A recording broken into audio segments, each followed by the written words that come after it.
لا شريك له وأشهد أن محمدا عبده ورسوله فأخرج به من الثمرات رزقا لكم فلا تجعلوا لله أندادا وأنتم تعلمون الحمد لله আজকে মাদ্রাসা ডানা বিছিয়ে দেন আল্লাহর পক্ষ থেকে রহমত নাজিল হয় এবং সেই মজলিসের উপর আল্লাহর পক্ষ থেকে সাকিনা আসে, প্রশান্তি আসে এবং আল্লাহ তাআলা তার কাছে যারা আছে তাদের কাছে আমাদের কথা স্মরণ করেন। আলহামদুলিল্লাহ, আমাদের এই মজলিসটি আল্লাহ কবুল করুন, দ্বীনের মজলিস হিসেবে রাখুন, জিকিরের মজলিস হিসেবে কবুল করুন। কিছু ছাত্র পড়াইয়া এদেরকে কেমনে আমি আলেম বানাবো এই চিন্তা থাকবো। একজন হাফেজ সাহেবের জিজ্ঞাসা করে বলো, কি আপনার বড় কাম কি? আমার বড় কাম হচ্ছে আমার ছাত্রগুলো হাফেজ বানাবো। মানে এক একজনের এক একটা উদ্দেশ্য থাকে, দুনিয়ার এই থাকে। কিন্তু প্রিয় ভাইরা, আল্লাহ তাআলা আমাদের, আপনি চান আর না চান তার বান্দা, চান না চান বুঝেন কিনা। কেউ যদি বলে যে আমি আল্লাহর বান্দা না, সে কি মরবে না? মরবে কিনা? হাসরের মাঠে উঠবে কিনা? আল্লাহর সামনে দাঁড়াতে হবে কিনা? আগুন আশ হচ্ছে। আগেকার দিনে মানুষ এলাকা দখল করতো, দখল করে বিপক্ষ দলের লোক যারা আছেন ওদেরকে দাস হিসেবে রেখে দিত। এদের কোনো নিজস্ব কোনো কথা নাই, যেটা আল্লাহ নির্দেশ দিয়েছে প্রথম। এরা এখন নির্দেশ না, এরা শুধু বর্ণনা আসছে, অর্ডার বুঝেন তো। একটা হলো অর্ডার, আর একটা হলো বর্ণনা করছে যে ইমানদার হচ্ছে এরা, কাফের হচ্ছে এরা, মুনাফিক হচ্ছে এরা। এগুলি বর্ণনা করার পরে আল্লাহ কি বলতেছেন?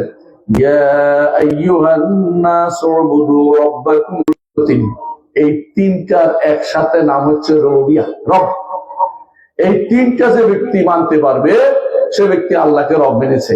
এখন আপনি বলেন, যে ব্যক্তি মনে করে, একটা খেয়াল করার জিনিসটা মন থেকে, যে ব্যক্তি মনে করে যে কবরওয়ালার এমন ক্ষমতা আছে যেই ক্ষমতা দিয়ে আমার ছেলের অসুখ ভালো করে ফেলবে, সে ব্যক্তি কোন জায়গায় শিরিক করেছে? রববিয়তে শিরিক করেছে। আল্লাহকে রব মানতে পারে নাই, আল্লাহকে রব মানতে পারে নাই। যে ব্যক্তি মনে করবে খাজা তাকে বাঁচাবে, খাজা তাকে বিপদ থেকে উদ্ধার করবে, সে ব্যক্তি শিরিক করেছে রববিয়তে, আল্লাহকে রব মানতে পারে নাই। যে ব্যক্তি মনে করবে যে এই যে কবর আছে, কবরে আমাকে পাশ করাই দিবে নির্বাচনে, সেই ব্যক্তি আল্লাহ রবুবিয়তে শিরিক করেছে, আল্লাহকে রব মানতে পারে নাই। এই জায়গাতে আরবের মুশরিকরাও শিরিক করতো না। আরব মুশরিকরা কোন জায়গায় শিরিক করতো? ওয়ালা ইন সাআলতাহুম মান খালাকাস সামাওয়াতি ওয়াল আরদি লা ইয়াকুলুনা আল্লাহ। যদি আপনি তাদেরকে জিজ্ঞাসা করেন আসমান জমিন কে সৃষ্টি করেছে? আল্লাহ। তাহলে কোন জায়গায় তারা শিরিক করতো? এখানে তারা শিরিক করতো না। এমনকি ওয়া মান ইয়ামলিকুস সামা ওয়াল আবসার, কে তোমাদের সব শোনার জানার মালিক কে? দেখো যে মালিক কে? আল্লাহ। তারা বলতো আল্লাহ। তাহলে শিরিক কোন জায়গায় করতো? ওয়া মান ইউদাব্বিরুল আমরা, এই জগতের সবকিছু পরিচালনা কে করে? সায়াকুলুনা আল্লাহ, অবশ্যই তারা বলবে আল্লাহ। তাহলে আরবের মুশরিকরা যাদের বিরুদ্ধে আমার নবী যুদ্ধ করেছেন, আমার নবী যুদ্ধ করেন নাই, আমার নবী যার কারণে হিজরত করতে বাধ্য হয়েছে, যারা আমার নবীকে মক্কা থেকে তাড়িয়ে দিলেন, যারা বেলাল রাদিয়াল্লাহু আনহু কষ্ট দিলেন, যারা সুমাইয়া রাদিয়াল্লাহু আনহাকে কষ্ট দিলেন, ওই পরিবারকে মারলেন, মুসলিমদেরকে মক্কাতে আঘাত করলেন, এরা কিন্তু কেউ আল্লাহ ছাড়া কাউকে রব মানে নাই। তারা কোনোদিন বিশ্বাস করতো না যে তাদের লাত, মানাত, উজ্জা এগুলি কাউকে সৃষ্টি করছে, বা এগুলি দিয়া এগুলি কারো মালিক, বা এগুলি কোনো দুনিয়া পরিচালনা করে, এটা তারা বিশ্বাস করতো না। এরা বিশ্বাস করতো আল্লাহ ছাড়া। তাহলে এরা এগুলি কেন ইবাদত করতো? এগুলি ইবাদত করতে আল্লাহ বলে দিয়েছেন যে এগুলি কি বলতো? মা না'বুদুহুম ইল্লা লিয়ুকাররিবুনা ইলাল্লাহি যুলফা। আমরা হচ্ছি, আরবের মুশরিকদের ধারণাটা একটু শোনেন। আরবের মুশরিকদের ধারণা হচ্ছে এটা, আমরা হচ্ছে গুনাহগার মানুষ, আমরা কি আল্লাহর কাছে যেতে পারি? বুঝছেন না? তো কি করতে হবে? এই যে ওলি আল্লাহদের মাধ্যম হয়ে যাইতে হবে, তাহলে আল্লাহ আমাদের দিবে না। বুঝছেন তো? এটা কার ধারণা ছিল? আরবের মুশরিকদের ধারণা। আরবের মুশরিকদের বিশ্বাস ছিল যে সরাসরি আল্লাহর কাছে যাওয়ার কোনো সুযোগ নাই, এই লাত, মানাত, উজ্জা, ইসাফ, নাইলা এদের মাধ্যমে আমাকে আল্লাহর কাছে যেতে হবে, সরাসরি আল্লাহর কাছে যাওয়ার কোনো সুযোগ নেই। এই বিশ্বাসটা আমাদের দেশে কার মধ্যে আছে বলেন তো? একটা বিশাল কবর পূজারী গোষ্ঠী আছে, যারা কি মনে করে যে আল্লাহকে চাইলে কি দিবে নাকি? যতক্ষণ পর্যন্ত আমি এই এই কবরবাসীকে, এই মাজারওয়ালাকে না ধরবো, উনি আল্লাহকে বলবে, তারপর আল্লাহ আমাকে দিবে, এমনি এমনি দিবে না। আউযুবিল্লাহ। অথচ আল্লাহ কি বলছে কোরআনে কারিমে? বারবার বলছে উদউনি আস্তাজিব লাকুম, আমাকে ডাকো আমি তোমাদের ডাকে সাড়া দিব, আমাকে ডাকো আমি তোমাদের ডাকে সাড়া দিব। প্রতি রাত্রি শেষ পরে আল্লাহ তাআলা নিচে নেমে আসেন। আমরা এটা বিশ্বাস করি। আশেপাশের অনেক মাদ্রাসার হুজুররা বিশ্বাস করে না, তারা জাহেল, তারা মূর্খ। আল্লাহ আমরা বিশ্বাস করি আল্লাহ তাআলা নিকটতম আসমানে নেমে এসে বলতে থাকেন, হাল মিন মুস্তাগফিরিন ফাগফির লাহ, এমন কেউ কি আছে আমার কাছে ক্ষমা চাইবে, আমি তাকে ক্ষমা করব। এমন কেউ কি আছে আমার কাছে কিছু চাইবে, আমি তাকে দিব। এমন কেউ কি আছে যে আমার কাছে দোয়া করবে, আমি তার দোয়া কবুল করব। প্রতি রাত্রিতে আল্লাহ তাআলা নিকটতম আসমানে নেমে এসে দোয়াগুলি করতে থাকেন, ডাকতে থাকেন আমাদেরকে। বিশ্বাস করেন কিনা? বুখারী মুসলিমের হাদিস, আমি কোনো বানাই একটু বলি নেই, শুধু অন্য কোনো হাদিস, বুখারী মুসলিম হাদিস এটা, যে প্রতি রাত্রিতে আল্লাহ তাআলা নেমে আসে। কোথায় নেমে আসেন? নিকটতম আসমানে। আসমানে অনেকগুলো আছে, তো সবচেয়ে কাছের আসমান যেটা, ওটাতে নেমে এসে ডাকতে থাকেন আমাদের জন্য, আমাদের সময়ে।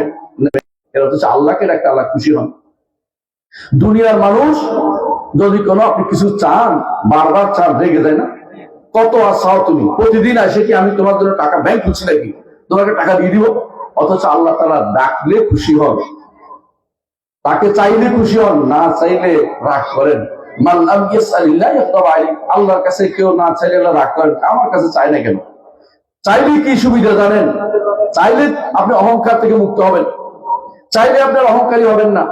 ইয়াকা না'বুদু ওয়া ইয়াকা নাস্তাঈন, আপনারই ইবাদত করি, এটা শিরক থেকে মুক্ত। ওয়া ইয়াকা নাস্তাঈন, আপনার কাছেই সাহায্য চাই, এটা অহংকার থেকে মুক্তি। যখন প্রতিদিন সালাতে আপনি এটা পড়েন, বারবার স্মরণ করবেন দুটি বক্তব্য, ইয়াকা না'বুদু, কারো ইবাদত করব না, কারো দাসত্ব করব না, কারো কাছে কিছু চাইবো না, কারো কাছে একটা টাকা দিব না, কারো জন্য জবে করব না, কারো জন্য মানত করব না, আমি একমাত্র আমার রবের জন্য যাবতীয় ইবাদত দিব। ইবাদত বলতে যা কিছু বুঝায় শুধু তোমার জন্য আল্লাহ, আপনার জন্য আমি নিবেদিত করব। ইয়াকা না'বুদু, বুঝেন তো? এই কথা হুজুর তো মুখস্থ করে, সারাদিন নামাজও পড়ে, কিন্তু আবার কবরের কাছে যাইয়া চায়, কি চায়? খাজারে তোর দরবারে কেউ ফিরে না খালি হাতে। এই কথা যে ব্যক্তি বলছে সে ব্যক্তি কাফের, কাফের, কাফের, কোন সন্দেহ নেই, সঙ্গে সঙ্গে কাফের হয়ে গেছে। এমনকি ওইটার দরকার নেই, আরো কাছের জিনিস। যাওয়ার সময় এই যে গাড়ি যাচ্ছে, মনে করতেছেন গাড়ি যদি উল্টে যায়, গরম কবরের পাশ দিয়ে যাচ্ছি, গাড়িটা উল্টে দিতে পারে, এই একটা টাকা দিয়ে আস, 10টা টাকা দিয়ে আস, সঙ্গে সঙ্গে কাফের, কাফের, কাফের, কোনো সন্দেহ নেই। এই যে মাজারের কাছে নিয়ে একটা জবে করছেন, সঙ্গে সঙ্গে কাফের হয়ে গেছেন। মানে আপনি যেগুলি ইবাদত, এগুলি কার জন্য করতে হবে? একমাত্র আল্লাহর জন্য করতে হবে। আপনি যদি এই ইবাদত গুলোর কোন একটা অংশকে একটা জিনিস দিচ্ছেন, তাতে আপনি কাফের হয়ে গেছেন। শুনেন, মনে রাখবেন, আপনাদের বুঝাই বলি। অজু হইতে হলে কয়টা জিনিস লাগে গো? কমপক্ষে 4টা, হানাফি মজাব মতেই ধরলাম, আর অন্য মত 6টা। যদি 4টা ধরি, কেউ যদি কোনো 4টা থেকে একটা কম করে, অজু কি হবে না? হবে? অজু হবে না, বুঝছেন তো? মানে একটা নষ্ট হলে সবটা নষ্ট হয়ে যায়, একটা নষ্ট হলে সবটা নষ্ট হয়ে যায়। ঠিক ইবাদত সবগুলি আল্লাহ ছাড়া অন্য কারোর জন্য দিতে হবে জরুরি না। একটা ইবাদত যদি করে কেউ আল্লাহ ছাড়া অন্য কারোর জন্য দিয়ে দেয়, সে ব্যক্তি কাফের হয়ে যায়, জীবনের সমস্ত আমল বরবাদ হয়ে যায়। হাজী সাহেব হজ করছে, মক্কাতে যাইয়া লম্বা লম্বা কি করছে? তালবিয়া পড়ছে। তালবিয়া পড়তে পারেন তো অনেকেই? লাব্বাইক আল্লাহুম্মা লাব্বাইক, লাব্বাইক লা শারীকা লাকা লাব্বাইক, আল্লাহ আমি হাজির, আল্লাহ আমি আপনার দরবারে হাজির, আল্লাহ আপনার দরবারে হাজির, আপনার কোনো শরীক নাই, আপনার কোনো শরীক নাই, আপনার সাথে কাউকে আমি শরীক করি না। ইন্নাল হামদা ওয়ান নি'মাতা লাকা ওয়াল মুলক লা শারীকা লাক, যাবতীয় প্রশংসা, যাবতীয় রাজত্ব, যাবতীয় সবকিছু আপনার জন্য আমি নিবেদিত করি। সুতরাং আপনার জন্য আমি নির্ধারণ করছি, আপনি সবকিছুর মালিক, কেউ কিছুর মালিক নয়। লা শারীকা লাক, আপনার কোনো শরীক নাই। এই যে বলছেন লাব্বাইক আল্লাহুম্মা লাব্বাইক বলে আপনি তাওহীদের ঘোষণা দিলেন। রাসূলুল্লাহ সাল্লাল্লাহু আলাইহি ওয়াসাল্লাম নাম দিয়েছে তাওহীদের কালেমা, লাব্বাইকের নাম দিয়েছেন। এত সুন্দর করে আপনি তাওহীদ আদায় করলেন আল্লাহ, তাই না? এরপরে মদিনা গেলেন। মদিনা গিয়ে হজের পরে বা আগে মদিনা গেলেন, যাই কি বললেন? হুজুর রাসূল সাল্লাল্লাহু আলাইহি ওয়াসাল্লামকে হুজুর বলার তো আমাদের দেশে অভ্যাস, বুঝেন না?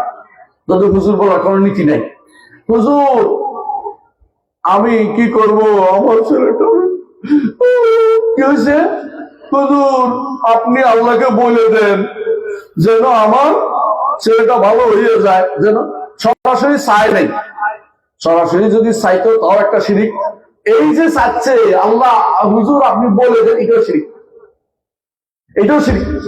আপনার কাছে অনেকে মনে করে এটা চাইলে শিরিক না, এটা তো শিরিক।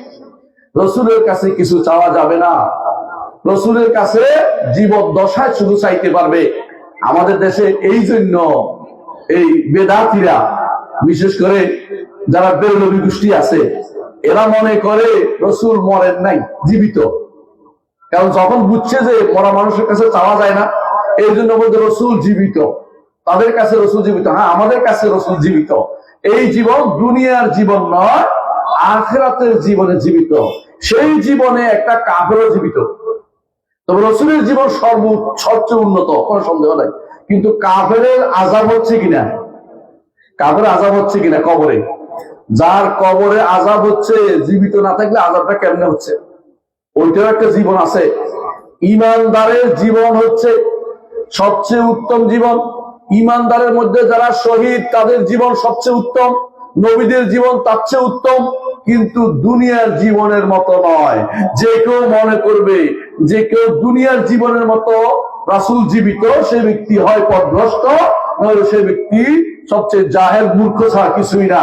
মুহাম্মদুর রাসূলুল্লাহ সাল্লাল্লাহু আলাইহি ওয়াসাল্লাম দুনিয়ার সফর শেষ করে চলে গেছেন, দুনিয়ার সফর শেষ করে চলে গেছেন। যখন রাসূলুল্লাহ সাল্লাল্লাহু আলাইহি ওয়াসাল্লাম মারা গেলেন, আবু বকর রাদিয়াল্লাহু আনহু ছিলেন সুরহে, মদিনা থেকে প্রায় 2 কিলোমিটার দূরে ছিলেন, সেখানে তার কাজে গেছিলেন। আয়েশা দেখেন যে রাসূল দুনিয়া থেকে চলে গেছেন। ওমর রাদিয়াল্লাহু আনহু তরবারি নিয়ে দাঁড়িয়ে আছে, যে কেউ বলবে রাসূল মরে গেছে তাকে আমি শেষ করে দেব, রাসূল মরেন নাই, রাসূল আবার আসবেন, রাসূল মরেন নাই, বসে আছে। আবু বকর এসে বললেন, ওমর কি হয়েছে? বলে এরা বলে রাসূল মরে গেছে। ওমর, আল্লাহ তাআলা তার জন্য যে জীবন রেখেছেন, যে জীবন তিনি শেষ করে দিয়েছেন, সেই জীবনে তিনি আর নাই।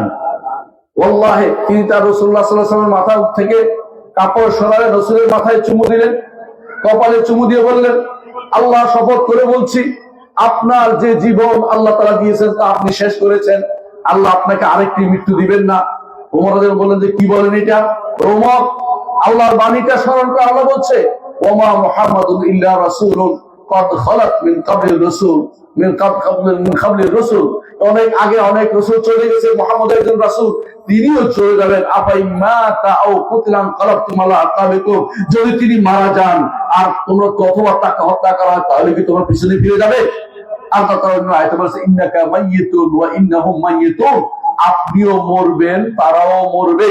এর অর্থ হচ্ছে মুহাম্মদুর রাসূলুল্লাহ সাল্লাল্লাহু আলাইহি ওয়াসাল্লাম দুনিয়ার জীবন শেষ করেছেন, এই জন্য তাকে কবরে দেয়া হয়েছে। সাহাবায়ে কেরাম বিল ইজমা একমত হইয়া তাকে কবরে দিয়েছে। জীবিত মানুষের কবর দেয়া যায়?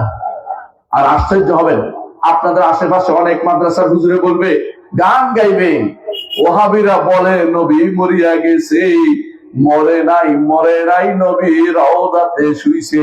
ওয়াজ করে না? হ্যাঁ, শুনেন না আপনারা? এটা এর অর্থ বুঝছেন তো? মরে নাই। এরা কোরআনের বিরোধিতা করতেছে, হাদিসের বিরোধিতা করতেছে, সাহাবায়ে কেরামের বিরোধিতা করতেছে, ইজমার বিরোধিতা করতেছে। এরা হচ্ছে সবচেয়ে জাহেল গোষ্ঠী। এরা বলে তিনি মারা যাননি। অবশ্যই মুহাম্মদুর রাসূলুল্লাহ সাল্লাল্লাহু আলাইহি ওয়াসাল্লাম মারা গেছেন। মৃত্যুর পরে কখনো কারো কাছে কিছু চাওয়া যায় না, অনুপস্থিত ব্যক্তির কাছে কিছু চাওয়া যায় না, অক্ষম ব্যক্তির কাছে কিছু চাওয়া যায় না। 3 জিনিস যদি কারো কাছে না থাকে, তার কাছে কিছু চাইতে পারবেন না। চাইলেই আপনার আকীদা ধস, আপনি কাফের হয়ে যাবেন। কথা বুঝতে পারছি? 3টা জিনিস, একটা কি জীবিত, সক্ষম, উপস্থিত। আপনি যারা আমার সামনে আছেন, আমি বলতে ভাই আমাকে 1 গ্লাস পানি দেন, পানি আনতে পারবেন না? পারবেন, দিতে পারবেন। আমি যদি ভাই আমার অসুখ ভালো করে দেন, হলো। আপনি এটা অক্ষম, আপনাকে তো চাওয়া মানে আমি শিরকিতে লুপ্ত হচ্ছি, এটা আপনি করতে পারি না আমি। আবার আপনি অনুপস্থিত, আমি বলি ও কোন দেশে কোন ওলি আল্লাহ আছেন, আপনারা আমার ওষুধ ভালো করে দেন, শিরক, কোনো সন্দেহ নাই। কারণ ও কোন দেশে কোন বেটা শুনতেছে না, আমি মিথ্যা কথা বলতেছি, ওর সাথে না শোনা পর্যন্ত সে ব্যক্তি উপস্থিত না। কথা বুঝতে পারছি? আর একজন যে ব্যক্তি মরে গেছে, তার কাছে চাওয়া হচ্ছে এরকম শিরকি, এরকম শিরক। তাহলে যে ব্যক্তি যদি শুধু জীবিত, সক্ষম এবং উপস্থিত। জীবিত, সক্ষম, উপস্থিত, এই তিনটি গুণ যার মধ্যে নাই তার কাছে কিছু চাওয়া যায় না। কথা কি বুঝতে পারছি? আমাদের নবী মুহাম্মদ রাসূলুল্লাহ সাল্লাল্লাহু আলাইহি ওয়াসাল্লাম জীবদ্দশায় তিনি কারোর কাছে কিছু চাইলে দিতে পারতেন। তার কাছে কিছু চাইলে, যে কেউ যদি বলতো ইয়া রাসূলুল্লাহ আমার খাবার নাই, রাসূল বলতো এই সাহাবীদের মধ্যে কেউ আছে কি, এই লোকটারে খাবারের ব্যবস্থা করো। খেয়াল করছেন? এই লোকটারে খাবারের ব্যবস্থা করো বলতে পারতেন। কিন্তু রসুলের মৃত্যুর পরে সাহাবায়ে কেরাম কোনোদিনে যাই বলেন না রসুল আমার খবর নাই, এই জাতীয় এই নাটক করে নাই। আমাদের এই সমস্ত মানুষরা যে নাটক করতেছে ওখানে, কারণ তারা শিরকে লিপ্ত রয়েছে। কেউ কেউ সেখানে যাই আবার বলে মনের কথা আপনাকে খুলে দিতে চাই, বলে দিতে চাই। হ্যাঁ, কেউ কেউ গান বানিয়েছে, কার কাছে মন খুলে দেয়া যায়। রসুলের কাছে মন খোলার জায়গা নয়, তিনি দুনিয়া থেকে চলে গেছেন। আল্লাহর কাছে আপনার মনের কথা বলবেন, তিনি আপনার অভাব পূরণ করবেন। দুনিয়াতে থাকা অবস্থায়ও তিনি অনেক কাজ করতে পারতেন না, অনেক কাজ করতে পারতেন না। কোরআনে কারীমে আল্লাহ তাআলা জন্য বলেছেন কুল ইন্নী লা আমলিকু লাকুম দাররান ওয়ালা রাশাদা, এ নবী আপনি বলে দিন আমি তোমাদের জন্য ভালো কিংবা মন্দ করার ক্ষমতা রাখি না। কোরআন বলছেন, আমি বলছি ভাই, কোরআন বলছে নিজে থেকে বানাই নাই। মুহাম্মদ রাসূলুল্লাহ সাল্লাল্লাহু আলাইহি ওয়াসাল্লাম তিনি উহুদের যুদ্ধে তার এখানে দাঁত পড়ে গেছিল কিনা, বল, দাঁত পড়ে গেছিল কিনা, তার মাথা পড়ে গেছিল কিনা, বা তারপরে তিনি যখন তায়েফ থেকে ফিরে আসছিলেন তখন তার পায়ে রক্তাক্ত হয়ে গেছিল কিনা। এখন তিনি কি বাঁচাইতে পারছেন নিজেকে? কখনো পারেন নাই। কারণ আল্লাহ তাআলা তাকে এইটা দিয়ে তাকে সম্মানিত করেছেন যে রাসূলও কি হয়েছে, আহত হয়েছে। তোমাদেরকে আল্লাহর দ্বীনের জন্য কষ্ট করতে হবে। তিনি সরাসরি করে দিবেন তা নয়, রাসূল ইচ্ছা করলেও সেটা করতে পারতেন না, তার ক্ষমতার বাইরে ছিল। তারও ক্ষমতার লিমিটেশন আছে। রাসূল তার সন্তানদের বাঁচাতে পারেন নাই। তার কয়জন সন্তান মারা গেছে জীবদ্দশা বলতে পারবেন? তার সন্তান ছিল 7 জন, জীবদ্দশায় 6 জন মারা গেছে। রাসূল কি কাউকে বাঁচাতে পারছে? আপনাকে কিভাবে বাঁচাবে? রাসূলুল্লাহ সাল্লাল্লাহু আলাইহি ওয়াসাল্লাম আপনাকে বাঁচাতে পারবে না। রাসূল আপনার মনের আশা পূরণ করতে পারবে না। কেউ যদি মনে করে রাসূল আপনার মনের কথা জানছে, সে ব্যক্তি কাফের, কাফের, কাফের। যে ব্যক্তি মনে করে রাসূলের কাছে মনের কথা তুলে দিয়ে রাসূল আল্লাহর কাছে সুপারিশ করে চাচ্ছে তার কাছে, এই চাওয়াটাই কুফরি এবং কাফের, কোনো সন্দেহ নাই। কারণ রাসূলুল্লাহ সাল্লাল্লাহু আলাইহি ওয়াসাল্লামের কাছে আপনি এখন কিছু চাইতে পারবেন না, রাসূলের জন্য চাইতে পারবেন। রাসূলের জন্য কি চাইবেন? রাসূলের জন্য চাইবেন কি? রাসূলের জন্য চাইবেন যে প্রতিদিন আমরা কি করি, যখন আল্লাহুম্মা রাব্বা হাযিহি দাওয়াতিত তাম্মা ওয়াস সালাতিল কায়িমা আতি মুহাম্মাদানিল ওয়াসিলাতা ওয়াল ফাদিলা ওয়াবআসহু মাকামান মাহমুদান আল্লাযী ওয়া'আদতা ইন্নাকা লা তুখলিফুল মিয়াদ। শিখিয়ে দিয়েছেন, ওয়াসিলা চাচ্ছেন, তাই না? ফজিলা চাচ্ছেন, উচ্চতম মর্যাদা চাচ্ছেন, মাকামে মাহমুদ চাচ্ছেন।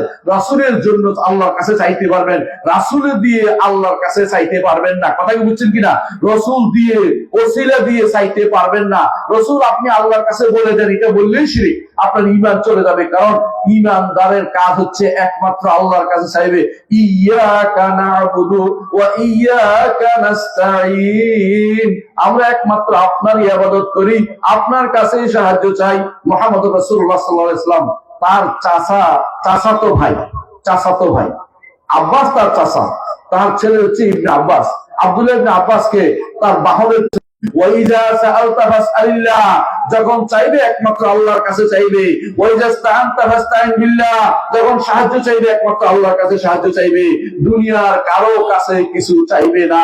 এটা হচ্ছে আমার নবীর শিক্ষা। একটা ছোট বাচ্চাকে 10 বছর বয়সী এই বাচ্চাদেরকে শিক্ষা দিচ্ছে আমার নবী ভাবে।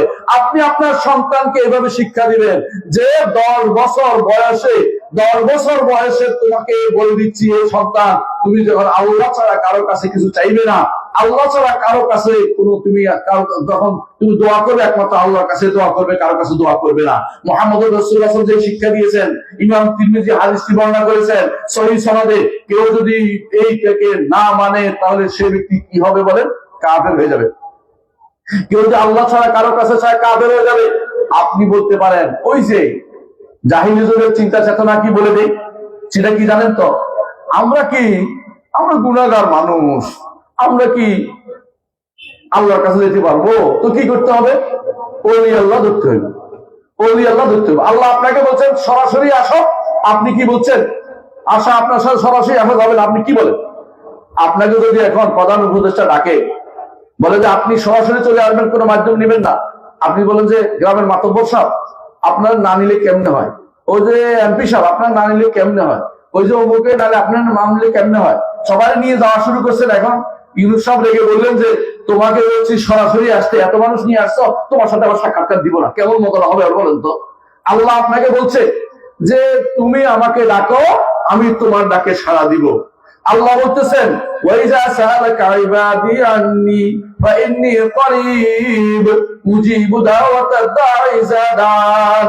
যখন আমার বান্দা আমাকে ডাকে, তাদেরকে বলুন, তারা যে প্রশ্ন করে আল্লাহ কোথায়, বলেন যে আমি নিকটে, আরশের উপর থেকেও তিনি নিকটে। কারণ সারা বিশ্ব তার সামনে ক্ষুদ্র হয়ে আছে, ক্ষুদ্র জিনিস সামনে নিকটে থাকে, উপরে বড় কিছু নয়। আসমান জমিন সব যদি আল্লাহর মুষ্টির ভিতরে থাকে, বুঝেন তো, মুষ্টির ভিতরে যদি থাকে, আপনার হাতে যদি কোনো অনেকগুলো জিনিস থাকে, যতই দূরে না কেন, বেশি দূরে, সামনে না, নিকটে না, আসমান জমিন সব কিছু আরশের সামনে একেবারে ক্ষুদ্র একটা জিনিস, কুরসির সামনে আরো, কুরসির সামনে ক্ষুদ্র, আরশের সামনে আরো ক্ষুদ্র, এবং আল্লাহ তাআলার কাছে এটা একেবারেই ক্ষুদ্র। তাহলে আপনি বুঝতে পারেন যে আপনি আল্লাহর সামনে আছেন, ওই আল্লাহ তাআলা, সেটার জন্য আপনি ভয় কোনো কারণ নাই যে কিভাবে নিকটে হইলাম। তিনি আরশের উপর থেকেও আপনার কাছে একেবারে নিকটে। ওয়াল আউয়ালু ওয়াল আখিরু ওয়াজ যাহিরু ওয়াল বাতিন, তিনি প্রথম, তিনি সর্বশেষ, তিনি সর্বপ্রথম, তার আগে কোনো কিছু ছিল না। ওয়াল আখির, তিনি সর্বশেষ, তার পরেও কোনো কিছু থাকবে না। ওয়াজ যাহির, তিনি সব কিছুর উপরে। যাহির তো প্রকাশ্য না, যাহির তো উপরে। কারণ রাসূল বলে দিয়েছেন আনতা যাহির ফালাইসা ফাওকাকা শাই, আপনি সবকিছুর উপরে, আপনার উপরে কোনো কিছু নাই। এটা আমার নবীর তাফসীর, নবীর তাফসীর উপরে কারো তাফসীর চলবে না। নবী এরপর বলেছেন ওয়া আনতাল বাতিনু ফালাইসা দুনাকা শাই, আপনি এতই নিকটে যে আপনি আরশের উপর থেকেও আমার কাছে। কিভাবে কাছে? ওয়াইজা সাআলাকা ইবাদি আন্নী ফাইন্নী করিব উজিবু দাওয়াতাদ দাঈ ইযা দাআন, যখন আপনাকে আমার বান্দা আমাকে ডাকে, তাদেরকে বলুন, জিজ্ঞাসা করে আল্লাহ কথা বলেন যে নিকটে, কি জন্য নিকটে? উজিবু দাওয়াতাদ দাঈ, যে ব্যক্তি আমাকে ডাকবে তার ডাকে সাড়া দেওয়ার জন্য তিনি নিকটে। বুঝতে পারছেন কিভাবে? এই নিকটে থাকা হচ্ছে তিনি ডাকে সাড়া দেওয়ার জন্য নিকটে। কেউ যদি মনে করে, আকীদার কথা বলছি, ইচ্ছা করে বুঝেন, কেউ যদি মনে করে নিকটে অর্থ হচ্ছে আল্লাহ আমার পৃথিবীর ভিতরে, সে ব্যক্তি কাফের, কাট্টা কাফের, তার চেয়ে বড় কাফের আর কিছু নেই। আল্লাহ পৃথিবীর ভিতর না, আল্লাহ সমস্ত সৃষ্টির উপরে, শুধু আল্লাহই আছেন, আর কিছু সেখানে নাই। আল্লাহ শুধুমাত্র আরশের উপর রয়েছেন। তিনি যেভাবে ইচ্ছা সেভাবে বান্দার নিকটে হন। কিভাবে? একটা উদাহরণ দিলে বুঝবেন। পৃথিবীর যত মানুষ আছে বা যত প্রাণীকুল আছে, এদের রূহ কি হরণ করে বলেন তো? আজরাইল বলা যাবে না, মালাকুল মউত বলতে হবে। বুঝছেন তো? আমাদের অভ্যাস হয়ে গেছে আজরাইল বলতে বলতে, মালাকুল মউত বলতে হবে। মালাকুল মউত আজরাইল নামে ফেরেশতা কোরআন হাদিসে আসে নাই। আমাদের ডান হাতের উপরে আসমান গুলি রাখবেন। আসমান কি দেখছেন কেউ? আসমান কি দেখছেন? পৃথিবী দেখেই এখন অনেকে ওই ভিতরে, পৃথিবী এবং আমাদের মধ্যে আর আসমানের নিচে এই কি আবিষ্কার করতেছে, গ্রহ নক্ষত্র। যে ব্যক্তি কাফের, এই যে কুফরি কথাটা বলতেছি, আপনি মনে করেন না আমি এমনি বলতেছি, বাস্তবতা কোরআন হাদিস বলে বলতেছি আমি। অর্থাৎ কুফরি কাফের হয়ে গেছে ব্যক্তি মনে করবে আল্লাহ আমার কি আছে, সামনে দাঁড়িয়ে আছে, এটা মনে হয় কাফের হয়ে যাবে। আল্লাহ কোথায়? আরশের উপর থেকেও তিনি আমার সামনে, এটা বিশ্বাস করতে হবে। তিনি আরশের উপর থেকেও সামনে, কারণ তিনি বড় সত্তা, আর আমি এত ক্ষুদ্র যে আমার সামনে এসে দাঁড়াইতে হয় না, তিনি আমার সামনেই আছেন যদি আপনি আরশের উপরে থাকেন। কথাই বুঝছেন? আপনি যেমনি পিঁপড়া যতই লাফাক না কেন, পিঁপড়া একটা যতই লাফাক না আপনার সামনে, এটা কি আপনার পিঁপড়ার সাথে সামন্তরা দাঁড়াইতে হবে? কখন আপনার সামনে আছেন। এই জন্য রাসূলুল্লাহ সাল্লাল্লাহু আলাইহি ওয়াসাল্লাম বলেছেন, কেউ যখন সালাতে দাঁড়ায় সে ব্যক্তি আমার সামনেই থাকে। আল্লাহর সামনে আমরা আল্লাহর সামনেই আছি, কোনো সন্দেহ নাই। কিন্তু এই অর্থ কেউ মনে করে না আল্লাহ ফায়সিজা করে।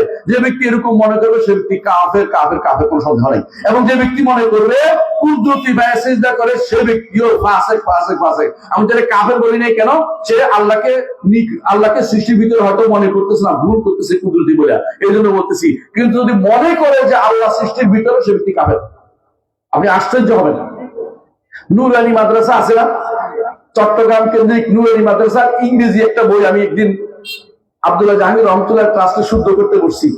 ওখানে ইংরেজিতে একটা কবিতা আছে, আল্লাহ ইজ এভরিওয়্যার, এভরিওয়ার অর্থ কি বুঝছেন নি ভাই? এভরিওয়ার অর্থ কি বলেন তো?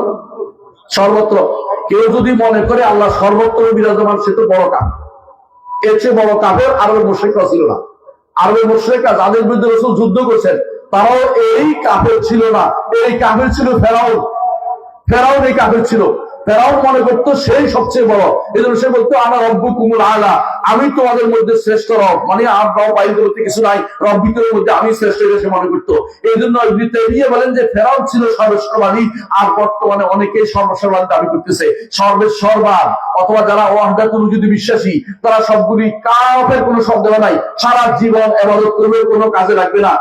আকীদা যদি শুদ্ধ না হয় আপনার একটা ইবাদত তো আল্লাহর দরবারে কবুল হবে না। কথা কি বুঝতে পারছি? এই জন্য আকীদা শুদ্ধ করতে হবে। আল্লাহ কোথায়? আরশের উপরে। কথা বুঝছেন? আল্লাহ তাআলা আপনাকে ডাকছেন যে আমার কাছে চাও, আমি তোমাকে দিব। আপনি বলছেন না, আপনাকে চাইবো না। আমি যদি আপনার কাছে চাইতে যাই আমি এক হুজুরে ধরে নিয়ে আসবো, কারণ আমি তো গুনাহগার। আল্লাহ বলে আর তুই গুনাহগার বলেই তোর ডাকতেছি। রাসূলুল্লাহ সাল্লাল্লাহু আলাইহি ওয়াসাল্লাম বলেছেন, আল্লাহ তাআলা বলেন যদি হে বনি আদম, ইয়া ইবনে আদম, বনি আদমকে তিনি সম্বোধন করছেন, অর্থাৎ আমরা সবাইকে, লাউ বালাগাত যুনুবুকা আনানাস সামা, তোমার গুনাহ যদি আসমান পর্যন্ত পৌঁছে যায়, আসমানে পৌঁছবে আমার গুনাহ? পৌঁছবে না। তারপরে বলতেছে আনানাস সামা সুম্মা আস্তাগফারতানি, তারপর আমার কাছে ক্ষমা চেয়েছো, গাফারতু লাকা ওয়া উবালি, আমি ক্ষমা করে দেব, কোনো পরোয়া করি না। আর আপনি বলছেন আমার কি ক্ষমা করবে? হুজুরের কাছে যেতে হইব, কবরের কাছে যেতে হইব, মাজার ধরতে হইব, পীর ধরতে হইব, জির ধরতে হইব, আসে বসে আছেন। অথবা খান জাহান আলীর ওখানে কি আছে? কুমির। কুমির বাবা, কুমির বাবা, কুমির বাবা, আপনার কুমির আপনার বাবা হইলো কেমনে? কুমির আপনার বাবা হইলো কেমনে? আউযুবিল্লাহ। আবার বাবার তো অভাব নাই, যেখান থেকে সেখানে দেখি খাজা বাবা, অমুক বাবা, তমুক বাবা। বাবা কেমনে হইল? বাপ তো একটাই হয় রে ভাই, আর যদি বাপ ডাকা যায় আছে নাকি? কিভাবে বাবা হয়ে গেল এটা? হ্যাঁ, কুমির বাবা ডাকতেছে। আবার যদি কোনো আপনি যান কোথায়, সিলেটে শাহজালালের মাজার যান, সেখানে দেখবেন যে গজার মাছ, ওরে আমারে গজার মাছের খাওয়াইতেছে পারে না যে এটার পেট ফুলে ফেলতে। কেন? গজার মাছের খাওয়াইলে আমার আশা পূর্ণ হবে, ছেলের বাচ্চা হবে, ছেলের বউ বাচ্চা দেয় না, অথবা আমার মাফ হয় না, আমার এটা হচ্ছে না, আমার ওইটা হচ্ছে না। আপনি মনে করেন এই যে নিয়তটা করছে, সঙ্গে সঙ্গে আপনি কাঁপেন, সঙ্গে সঙ্গে কাঁপেন। গজার মাছের কোনো ক্ষমতা নাই, খান জাহানের কুমিরের কোনো ক্ষমতা নাই, অমুক খানের কচ্ছপের কোনো ক্ষমতা নাই, অমুক খানের পানির কোনো ক্ষমতা নাই, অমুক খানের গাছের কোনো ক্ষমতা নাই। অথচ আমাদের দেশের এই মানুষগুলো যে ঈমান হারা হয়ে যাচ্ছে তারা চিন্তা করে না। আপনি কখনো কোনো মাজারের কাছে গেছেন, দেখবেন প্রত্যেক মাজারের কাছে কোনো একটা গাছ থাকে, ওই গাছের উপর যে জুলুম চলে চিন্তা করতে পারেন না। গাছের উপরে কি হয় জানেন? কাগজ দিয়ে, কাপড় দিয়ে পেঁচাইতে পেঁচাইতে লাল হয়ে গেছে, একটা দুইটা না, পুরো গাছটা। আমি একবার দেখলাম যে ওখানে প্রত্যেকে তার প্যারেক মারিয়ে আসছে গাছের মধ্যে, প্যারেক মারা কেন? এই প্যারেক মারিয়ে দিছি মানে মনে করতেছে এবার আমার উদ্দেশ্য সাধন হবে। গাছের প্যারেক মারিয়ে নষ্ট করতেছেন। গাছ তো আল্লাহর একটা সৃষ্টি, ওটাকে নষ্ট করতেছেন প্যারেক মারিয়ে, মনে করছেন প্যারেক আপনার উপকারে আসবে। আরে আমি আরেকবার মনে আছে, একবার গেছি হিলনাল, এখান থেকে একটু দূর আছে, এলাকাটা হালিয়াদিসের এলাকা, কিন্তু একটা গাছ, বট গাছ, খুব বড়, একেবারে এই এলাকা পুরোটারই বট গাছ। এইটার মধ্যে এটা প্রতি বছর এখানে একটা হয়, মাহফিল হয়। কি জন্য?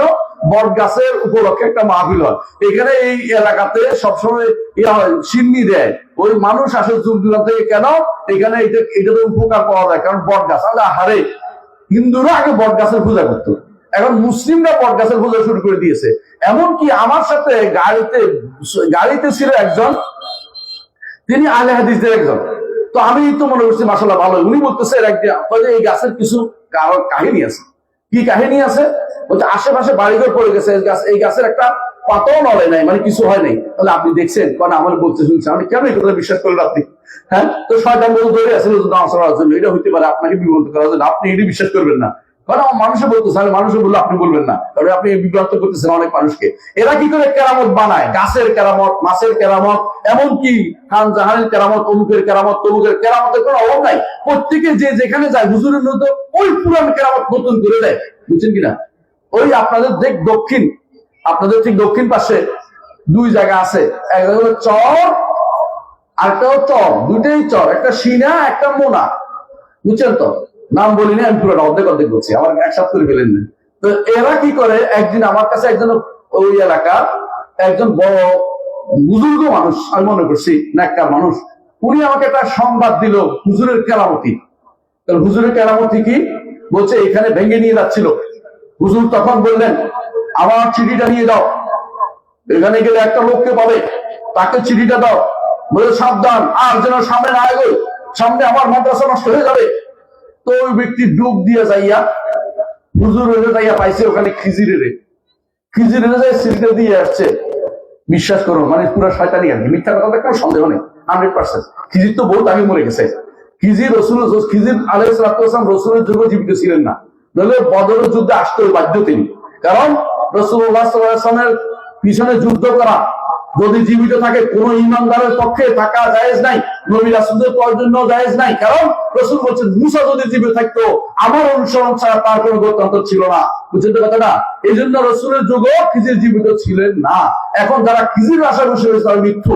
তো উনি কি হয়েছিল, ডুব দিয়ে নাকি পাইছে এক লোকের, পাইলে তার চিঠি দিয়ে আসছে, আর একটুও ভাঙে নাই বাড়িঘর। এগুলি সব হচ্ছে বানোয়ার কথা। আমি নিজে দেখেছি 10 হাত পানির নিচে সেই চরের পিসাবের কবরটা 10 হাত পানির নিচে। কই আমাদের সামনে তো তিনি 10 হাত পানির উপরে উঠাতে পারলেন না। হঠাৎ করে তিনি ওই সময় যে দেখে না, ওইটা প্রচার করতে খুব মজা লাগে। মিথ্যা কথা প্রচারের ক্ষেত্রে এই কারামত গুলি মিথ্যা কারামত, হ্যাঁ সত্য কারামত অবশ্যই আছে, কিন্তু এই কারামত বানানো, মিথ্যা কারামত বানানোর কোনো দরকার নাই আমাদের কাছে। এই জন্য ওরা কি করে, আপনি আল্লাহর কাছে সোজা যাইতে পারবেন না, তোরে কি করতে সোজা চাইতে পারবেন না, মাধ্যম হয়ে আমাদেরকে ওসিলা দিয়ে আমাদেরকে মাধ্যম হয়ে আসেন। হ্যাঁ বুঝছেন তো? এখন আপনাকে বলি, এই যে কিয়াসটা করছে, কিয়াস কি করছে, যে দুনিয়া রাজা বাদশাদের কাছে যেতে হলে যেভাবে কি লাগে, মাধ্যম লাগে, আল্লাহর কাছে যেতে মাধ্যম লাগবে। কিয়াসটা করছে না? এই কিয়াস সবাই বলে, আপনি দেখবেন পুরো যতগুলি মাজারি এলাকা আছে সবাই এই জাতীয় কিয়াস করে।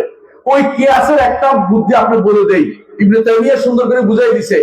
দুনিয়া বুকে রাজা বাদশারা আপনাকে দিতে চায় না কেন বলেন তো? 1 নম্বর হচ্ছে তারা জানে না আপনার অভাব, এই জন্য দেয় না। আপনি কি সমস্যা আছে তারা জানে না, যেন দিতে চায়, দিতে দেয় না। এই জন্য আল্লাহ কি আপনার অবস্থা জানেন না? আল্লাহ জানেন কিনা? তাহলে আপনি তার সাথে কিয়াস কেন করতেছেন? 2 নম্বর, দুনিয়া রাজা বাদশারা আপনাকে কেন দেয় না? দিলে তার ভান্ডার ফুরিয়ে যাবে। আল্লাহর ভান্ডার কি ফুরিয়ে যাবে? নাউযুবিল্লাহ। তাহলে আল্লাহ তাআলাকে আপনি কেন ওর সাথে কিয়াস করতেছেন?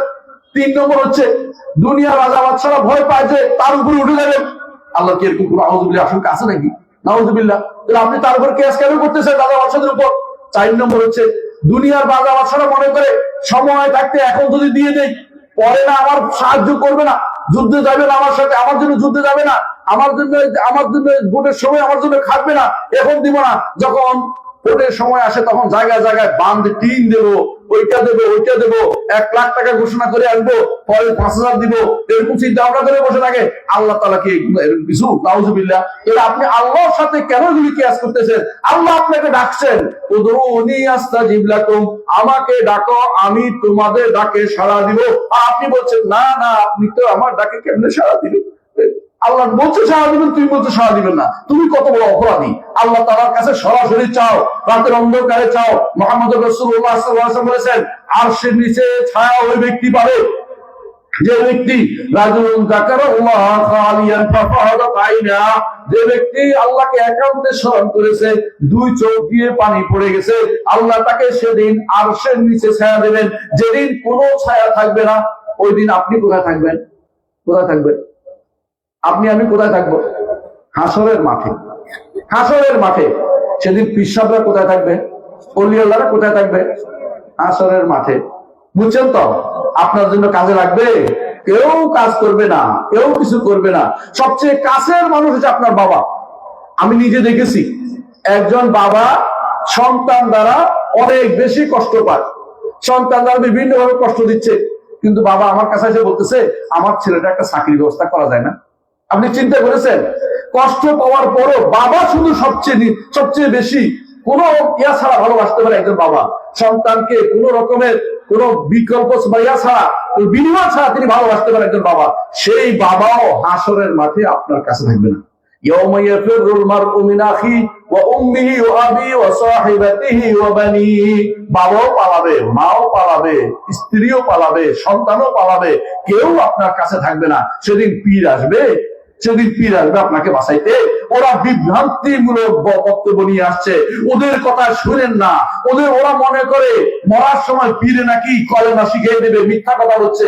ওরা মনে করে কবরের ভিতরে নাকি পীরে আপনাকে প্রশ্ন উত্তর দিয়ে দিবে, ওরা মিথ্যা কথা বলছে। জীবনেও পীরে কিছু করতে পারবে না।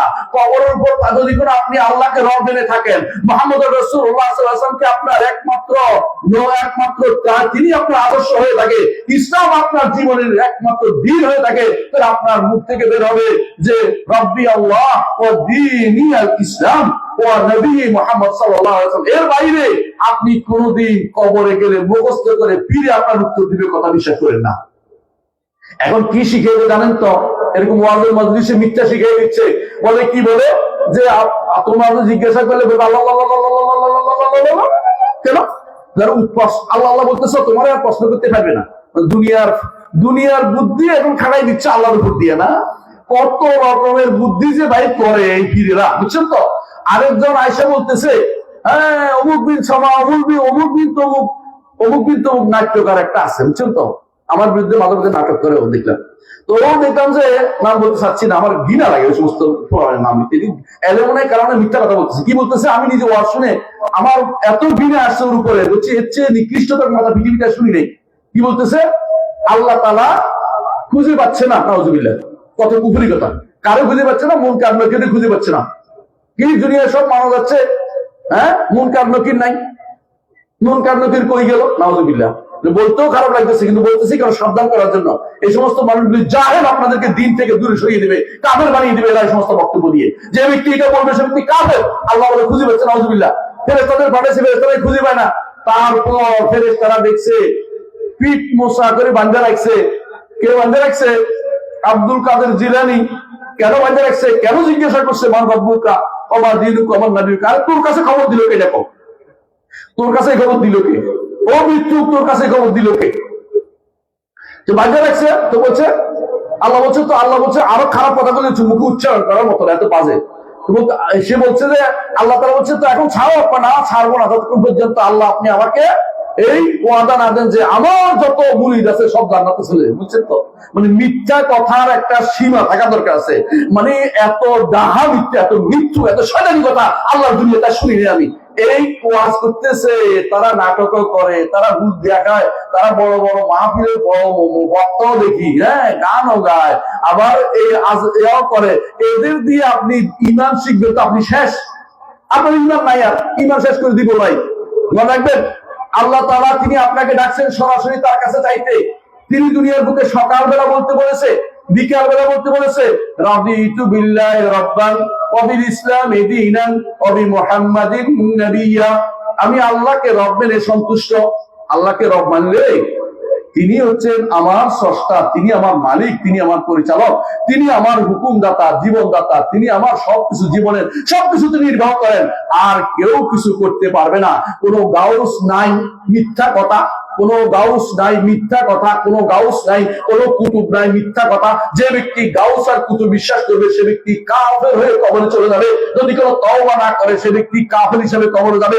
গাউস এবং কুতুব বলতে কোনো কিছু কোরআনে আসে নাই, হাদিসেও আসে নাই। এরা মিথ্যা বানিয়ে মানুষদেরকে ঈমান হারা করার জন্য সালাতে চালু করছে। শুধু গাউস তো বলে না, আবার বলে গাউসে আযম। বুঝছেন কথাটা? গাউস অর্থ উদ্ধারকারী, গাউসে আযম অর্থ কি? মহা উদ্ধারকারী।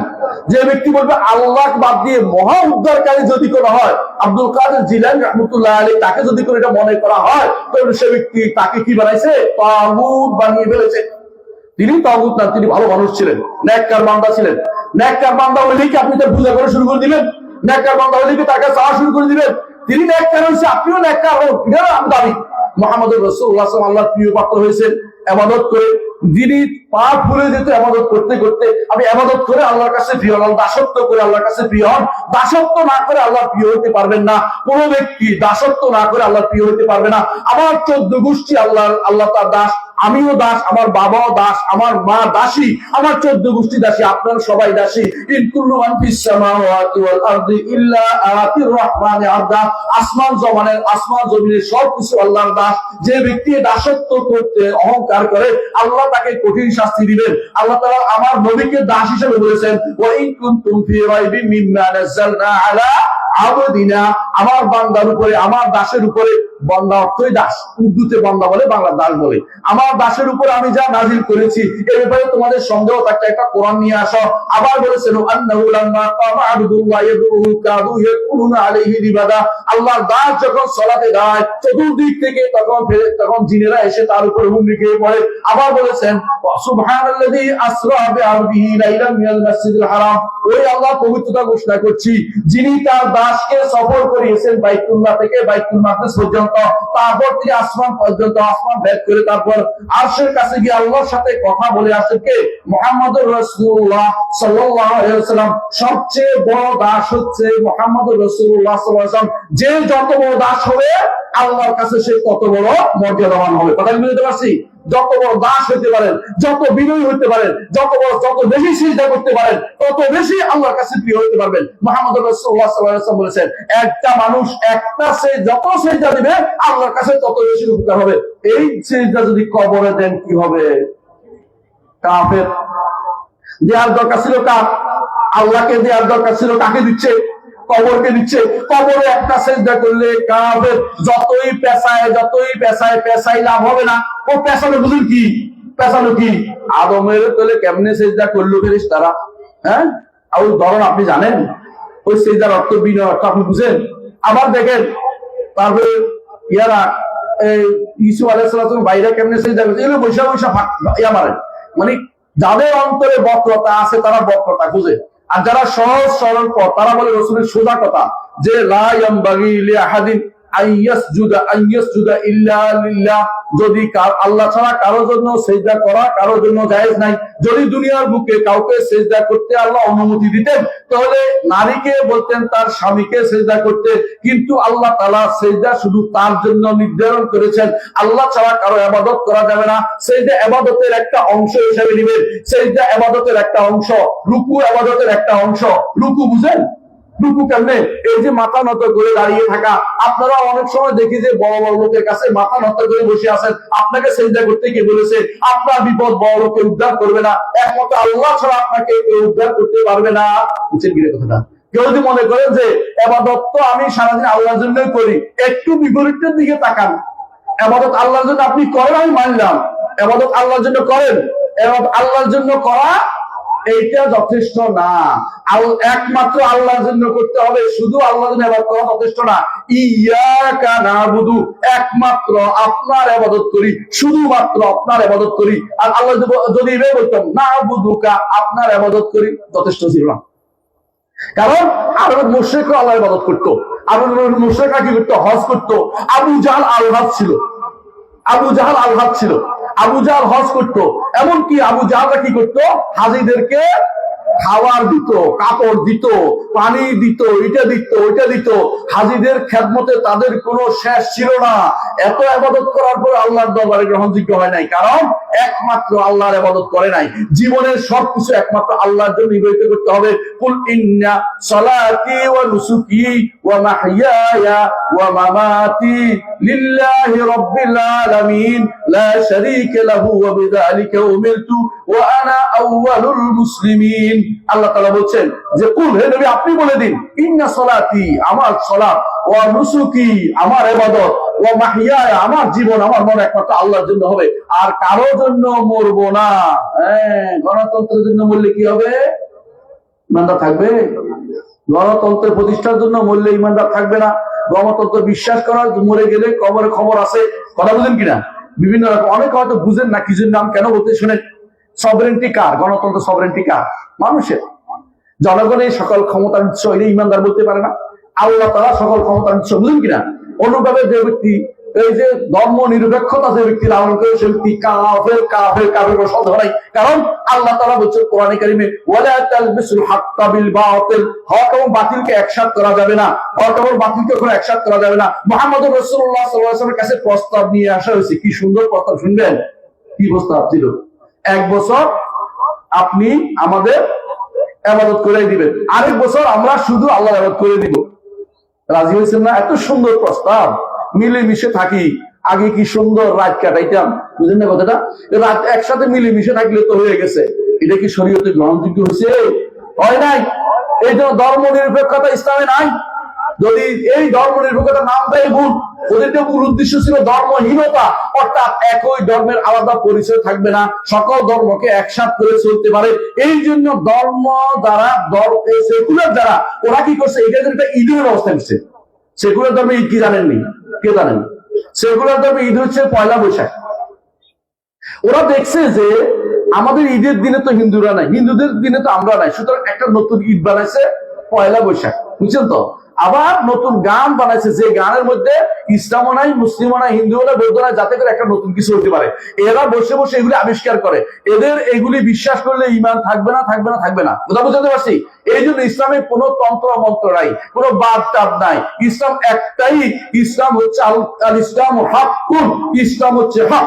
কুল জাআল হাক্কু ওয়া যাহাকাল বাতিল ইন্নাল বাতিলা কানা যাহুকা। হক এসেছে, বাতিল যাবেই যাবে। হক একটাই, যেটা মুহাম্মদুর রাসূলুল্লাহ সাল্লাল্লাহু আলাইহি ওয়াসাল্লাম নিয়ে এসেছেন। আর কোন হক কোন দিক থেকে কেউ দেখাতে পারবে না।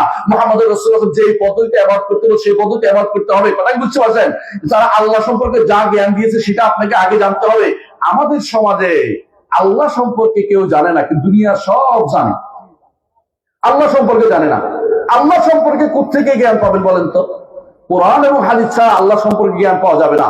আপনি যে কোরআন এবং হাদিস না পড়েন, আল্লাহ সম্পর্কে জ্ঞান কোনোদিন আপনি পাবেন না।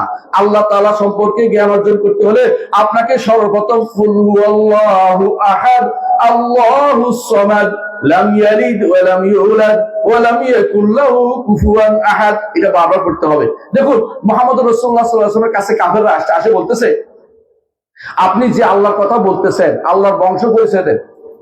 মানে ওদের মাথার ভিতরে বংশ পরিচয়, বুঝছেন না? মানে মানুষ যে যেটা নিয়ে চিন্তা করে এটা মাথার ভিতরে থাকে, বুঝছেন কিনা? আপনি যদি কোনো একটা নিয়ে চিন্তা করে থাকেন, আপনি যে আসে তারে জিজ্ঞাসা করবেন, আচ্ছা তোমাদের এখানে ধান কেমন হয়েছে, কৃষক হলে এটা জিজ্ঞাসা করবে, বুঝছেন তো? আর শিল্প যদি কোনো ওই যে কি আছে, ওই যে কারখানার মালিকরা, তো তোমাদের এখানে কারখানার অবস্থা কি বলো তো, বুঝলেন? মাথার ভিতরে যেটা আছে এটা তো। আর মুশরিকরা তো দেখে আসছে, কেউ কারো ছেলে অথবা কেউ কারো বাপ, তো বলতেছে আল্লাহ সম্পর্কে একটু বলেন তো, আপনার যে আল্লাহর কথা এত বলেন, আল্লাহ তাআলার দশম নাম বংশ বর্ণনা করেন। তখন আল্লাহ তাআলা এই আয়াত নাযিল করলেন, কুল হুয়াল্লাহু আহাদ আল্লাহুস সামাদ, আল্লাহ একক অনন্য, একক অনন্য। এর অর্থ হচ্ছে তার মতো কোনো কিছু নাই। লাইসা কামিসলিহি শাই ওয়া হুয়াস সামিউল বাসীর, তার মতো কোনো কিছু নাই। সুতরাং তুমি এই আল্লাহর বংশনামা খুঁজতে যেও না। বলে বুঝাচ্ছি, তোমাদের দরকার হচ্ছে সব সময় আল্লাহর কথা, যখন তোমাদের শয়তান ডিস্টার্ব করে যে আল্লাহকে দুনিয়া আল্লাহ সৃষ্টি করলো, তাহলে আল্লাহকে সৃষ্টি করলো কে, হঠাৎ শয়তান ঢুকাবে না। রাসূল বলেছেন, তখন কি বলবে? কুল হুয়াল্লাহু আহাদ আল্লাহুস সামাদ লাম ইয়ালিদ ওয়া লাম ইউলাদ ওয়া লাম ইয়াকুল লাহু কুফুয়ান আহাদ। কুল হুয়াল্লাহু আহাদ অর্থ কি? আল্লাহ এমন এক সত্তা, কোন দিক থেকে তার মতো কেউ হওয়ার সুযোগ নাই। সত্তা হিসেবে তিনি একক, আমাদের মতো সত্তা না, আমাদের মতো কোনো কিছু তিনি নন। কথা বুঝতে পারছি? দ্বিতীয় হচ্ছে তিনি তার গুণও এমন যে আমাদের মতো গুণের অধিকারী না, তার গুণ সম্পূর্ণ আলাদা। তৃতীয় হচ্ছে তার কর্ম আলাদা, তার কর্ম আমাদের কর্মের মতো না। তো বোঝা গেল তিনি সব কিছুতে অনন্য। কুল হুয়াল্লাহু আহাদ আল্লাহুস সামাদ, তিনি সম্পূর্ণ অমুখাপেক্ষী। আমরা সবসময় মুখাপেক্ষী, বান্দা কোনোদিন অমুখাপেক্ষী হয় না। যত বড় ব্যক্তি হোক, এই যে রাজা, বড় বড় রাজারা, তারা কি কেউ বলছে যে আমার আর কিছু চাই না? এটা কেউ বলে নেই। সবাই কি বলতো? সবাই বলতো আমি তো শান্তি পাচ্ছি না, কেন? অমুক এখনো ঘুরে বেড়াচ্ছে, আমি এদের এখনো মারতে পারিনি। কথা বলছেন কিনা? এদের মাথার ভিতরে শান্তি থাকে না। এরা এখানে কি চিন্তা করে যে এই তো গেল, কিন্তু পাশের বাড়িটা যদি আমার হইতো, ওই প্রাসাদটা যদি আমার হইতো। ওরা দুনিয়ার উন্নয়নের চিন্তা তাদের মাথার ভিতরে বেশি থাকে। দুনিয়ার মধ্যে কি করতে পারবে, কি করতে পারবে না পারবে, এই চিন্তা তাদের মধ্যে ঘুরপাক থাকে। বুঝছেন তো কথাটা? অর্থাৎ তারা সবসময় মুখাপেক্ষী থাকে, হয় টাকা পয়সা, নয় নিয়ম, এটা নয়, এটা নয়, ওইটা, কিছু না কিছু মুখাপেক্ষী তারা থাকে। কিন্তু আমার রব্বুল আলামিন আল্লাহুস সামাদ, তিনি অমুখাপেক্ষী, সবাই তার মুখাপেক্ষী। এই জন্য হাদিসে আছে, রাসূলুল্লাহ সাল্লাল্লাহু আলাইহি ওয়াসাল্লাম বলেছেন, লাউ আন্না আউওয়ালাকুম ওয়া আখিরাকুম, যদি তোমাদের আগের পরের সবাই মিলে আমার কাছে চাইতে থাকো, আমি তোমাদের, আল্লাহ তাআলা সহিহ হাদিসে কুদসিতে আল্লাহ তাআলা বলেন, সবাইকে যদি তার দান, তার চাওয়া জিনিসটা আমি দিয়ে দেই, মা নাকাস ফি মুলকি শাইআন, আমার রাজত্বে একটুও কমবে না, ইন্নামা ইয়া, এগুলি সব আমার আল্লাহর রাজত্বে একটুও কমবে না। এই জন্য তিনি অমুখাপেক্ষী। আর সবাই আমরা আল্লাহমুখী, বুঝছেন তো? আমরা আল্লাহর হয় আল্লাহর মুখে যাব, নইলে কাফের হলে সে কোন দিকে যাবে? কবরের দিকে যাবে, মাজারের দিকে যাবে, দুর্গার দিকে যাবে, ওই পীরের দিকে যাবে, যে যেমনি পছন্দ করা হয়, দরগার দিকে যাবে, দুর্গার দিকে বা দরগার দিকে যাবে। অর্থাৎ কুহুরি কালাম করলে তো মানুষের মুখাপেক্ষী হবে। আর যে ব্যক্তি একমাত্র আল্লাহর মুখাপেক্ষী হবে, সে ব্যক্তি আল্লাহ, তার সঙ্গে আল্লাহ কি বলেছেন? আলাইসাল্লাহু বিকাফিন আবদা, আল্লাহ কি বান্দার জন্য যথেষ্ট নয়? ওয়ায়ুখাউফুনাকা বিল্লাযিনা মিন দুনি, তারা আপনাকে ভয় দেখাচ্ছে অন্যদের। কাফেররা সবসময় ভয় দেখাবে। কি ভয় দেখাবে জানেন? এই ওলি আল্লাহ কত গরম আপনি জানেন? কত ঘটনা ঘটে ফেলছে আপনি জানেন? এই যে একবার এইখানে দেখবেন কোনদের রেল লাইনের পাশে কিন্তু ইয়াটা নাই, বেশি মাজার কম, সব মাজার হচ্ছে আমাদের এই ট্রাঙ্ক রোডের পাশে। কেন? এখানে সব গাড়ি পড়ে যায় কিছুক্ষণ পর পরে। তো কেন করছে? পাশে ওলি আল্লাহর মাজারে কিছু খবর রাখে নাই, বেটা অবজ্ঞা করে গেছে, এই জন্য ওলি আল্লাহ ফালাই দিছে। ওলি আল্লাহ বাস ফালাই দিছে, আর কোনো কাম নাই। ওলি আল্লাহর কাজ হচ্ছে বাস ফালাই দেয়, বুঝলেন না? আমাদের মদিনাতে যারা হজ উমরা করতে গেছেন, মদিনাতে উমরা অনেকে আছে কয় যে জিন পাহাড় দেখতে যাবে। বিশ্বাস করবো ওই জায়গা আমরা মদিনা থাকাকালীন 15 বছর ছিলাম, প্রায় 15 বছর মদিনা থাকাকালীন আমরা ওই জায়গায় বহুবার পিকনিক করছি। খেয়াল করি নেই, গাড়ি চালাই আছে, গাড়ি জোরে চলছে, মনে করছি যে একটু ঢালু আছে, ঢালু হিসাবে জোরে চলতেছে। ওইখানে যে নিচে ম্যাগনেট আছে ওইটা আমরা খেয়াল করি নাই কেউ। হঠাৎ করে কে জানি আবিষ্কার করে যে ম্যাগনেট আছে। এখন ম্যাগনেট তো মানুষ বলে না, বলে কি জিন পাহাড়। জিনেরা কি করে? শুধু গাড়ি ঠেলে। জিনের কোনো কাম নাই, শুধু আমাদের গাড়ি ঠেলবে। তোদের মাথা কিন্তু আক্কা উঠে গেছে, মানে এদের কাম হলে তো আমার গাড়ি ঠেলা, মানে এটা হচ্ছে, এইটা দিয়ে একটা কারণ। ওই দেখেন গাড়ি কিভাবে দৌড়ে আসতেছে, পড়ে যাচ্ছে। আর এটা গালু আছে এক, দ্বিতীয়ত নিচে ম্যাগনেটের ব্যবস্থা আছে। অনেক জায়গাতে পৃথিবীতে এরকম আছে যেখানে গাড়ি দ্রুত চলে ম্যাগনেটের কারণে। এটা কিছু দেখবে না, কিন্তু হ্যাঁ জিনে এই কাম করছে। তো জিনের বুঝু কাম নাই, তোমার কেবল সারাদিন গাড়ি ঠেলবে, জোর করে ঠেলে ফেলাই দিবে, ওরা এদিকে ফালাবে, ওদিকে ফালাবে। এগুলি হচ্ছে মানুষের বিভ্রান্তি ছাড়া কিছুই নয়। আল্লাহ যদি না চায় আপনি কোনোদিন সুন্দরভাবে গাড়ি চালাতে পারবেন না। আল্লাহ যদি চায় আপনার গাড়ি আপনি রক্ষা করতেও পারবেন না। কথা বুঝতে পারছি? আল্লাহ চাইলে আপনার গাড়ি হেফাজত থাকবে। শত শত পীর কবিরাজ, যত শত কবর মাজার আপনার কোনো ক্ষতি করতে পারবেন না। পৃথিবীর যেখানে মাজার নাই সেখানে মানুষ বাস করে না ভাই? সেখানে কেমনে মানুষ চলে? সেখানে কেমনে মানুষ চলে? আপনি মাজারের জন্য কেন মানত করেন? যেই মহিলা মাজারে মানত করে সেই মহিলা ঈমান হারা হয়ে গেছে সঙ্গে সঙ্গে। আমি একটা বলি, মহিলারা কেন সবচেয়ে বেশি, আমি জানি না মহিলা শুনছেন কিনা এখানে ওয়াজ। মহিলা যদি শুনে থাকেন, আপনাদেরকে বলছি, আপনারা আপনাদের সন্তান অসুস্থ হলে তাড়াতাড়ি মানত করে ফেলেন, তাড়াতাড়ি অমুকখান থেকে কিছু আনি খাওয়াই ফেলেন।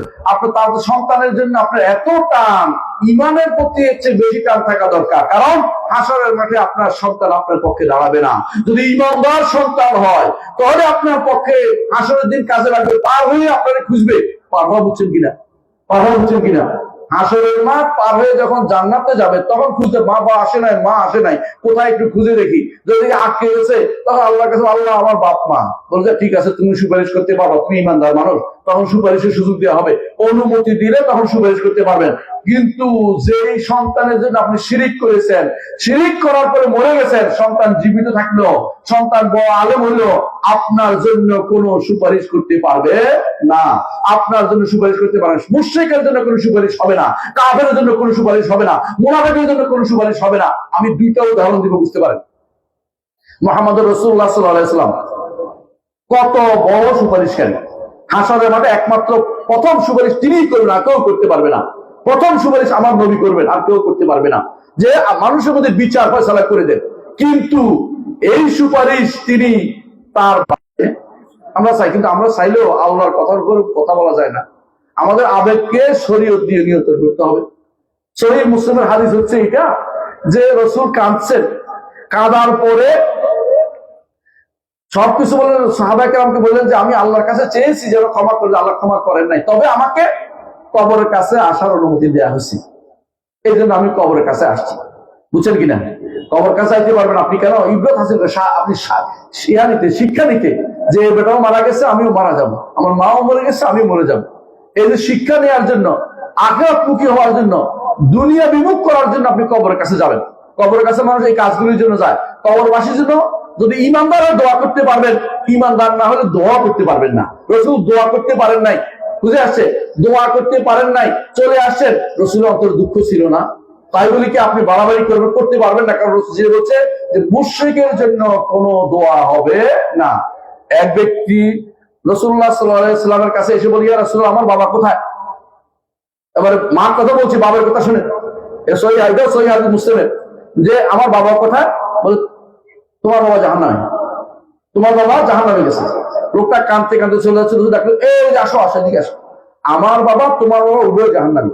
কি ভাই বলছি, রসুলের বাবাকে রসুল বাঁচাতে পারছে? কেন পারবে না? মুশরিক, শিরিক করে মারা গেছে। এই জন্য যদি তিনি না বলতেন, আমরা বলতাম যে দুই নবীর মাঝখানে যেহেতু আছে, আল্লাহ জানে, জানাও যাইতেও পারে, কিন্তু হাদিস থাকার কারণে আমার আবেগকে নিয়ন্ত্রণ করে বলতে হবে, আমার নবী বলেছেন, এখানে আর কোনো বলার সুযোগ নেই কারো। এখানে তাবিল করা, অপব্যাখ্যা করা অর্থ হচ্ছে আমার অন্তরের ভিতরে কি আছে? অন্তরের ভিতরে রোগ আছে, অন্তরের ভিতরে রোগ আছে। আপনাকে বিশ্বাস করতে হবে এটা যে কেউ কোনো মুশরিকের জন্য কোনোদিন কোনো সুপারিশ হবে না, কোনো মুশরিকের জন্য কোনো সুপারিশ হবে না। ঈমান না থাকলে কোনো সুপারিশ কেউ করতে পারবে না। হাসরের দিন যার ঈমান আছে কিন্তু গুনাহ করছে, ঈমান নামক জিনিসটা আছে কিন্তু গুনাহ করছে, তার জন্য সবাই সুপারিশ করবে আল্লাহর কাছে, সবাই কান্নাকাটি করে তার জন্য সুপারিশ। শেষে কেউ সুপারিশ করে নাই, আল্লাহ তাআলা নিজে তার হাত দিয়ে জাহান্নাম থেকে এমন ব্যক্তিদের উদ্ধার করে আনবেন যাদের ঈমান ছিল কিন্তু তাদের পক্ষে কেউ কথা বলে নাই, তাদের জন্য কেউ সুপারিশ করে নাই। এই জন্য আল্লাহ তাআলা তাদেরকে নিজে জাহান্নাম থেকে বের করে আনবেন। কারণ আফানা জালুল মুসলিমিনা কাল মুজরিমিন মা লাকুম কাইফা তাহকুমুন, ঈমানদার কাফেরকে একরকম করব? তোমাদের কি হলো? কিসের বিধান দিচ্ছ তোমরা? এটা ঈমানদার কাফের কখনো একরকম হতে পারে না। এই জন্য তিনি জান্নাতীদের সাথে জাহান্নামীদের একসাথে রাখবেন না। জাহান্নামীদেরকে রেখে দিয়ে জান্নাতে যারা অন্তত ঈমান আছে ওদেরকে তিনি বের করে নিয়ে আসবেন। কিন্তু ঈমান নাই, ঈমান নাই, আকীদা শুদ্ধ নাই যার, তাকে কোনোদিন জাহান্নাম থেকে বের করতে করবেন না। আপনি শত চেষ্টা করলেও বের হতে পারবেন না।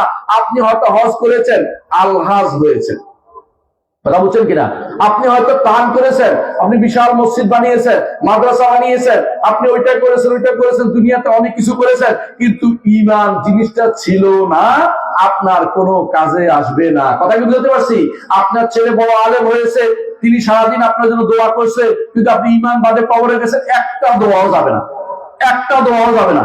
একটা উদাহরণ দিলে বুঝতে পারবেন। আপনারা জানেন ইব্রাহিম আলাইহিস সালাম কেমন মর্যাদাপূর্ণ মানুষ।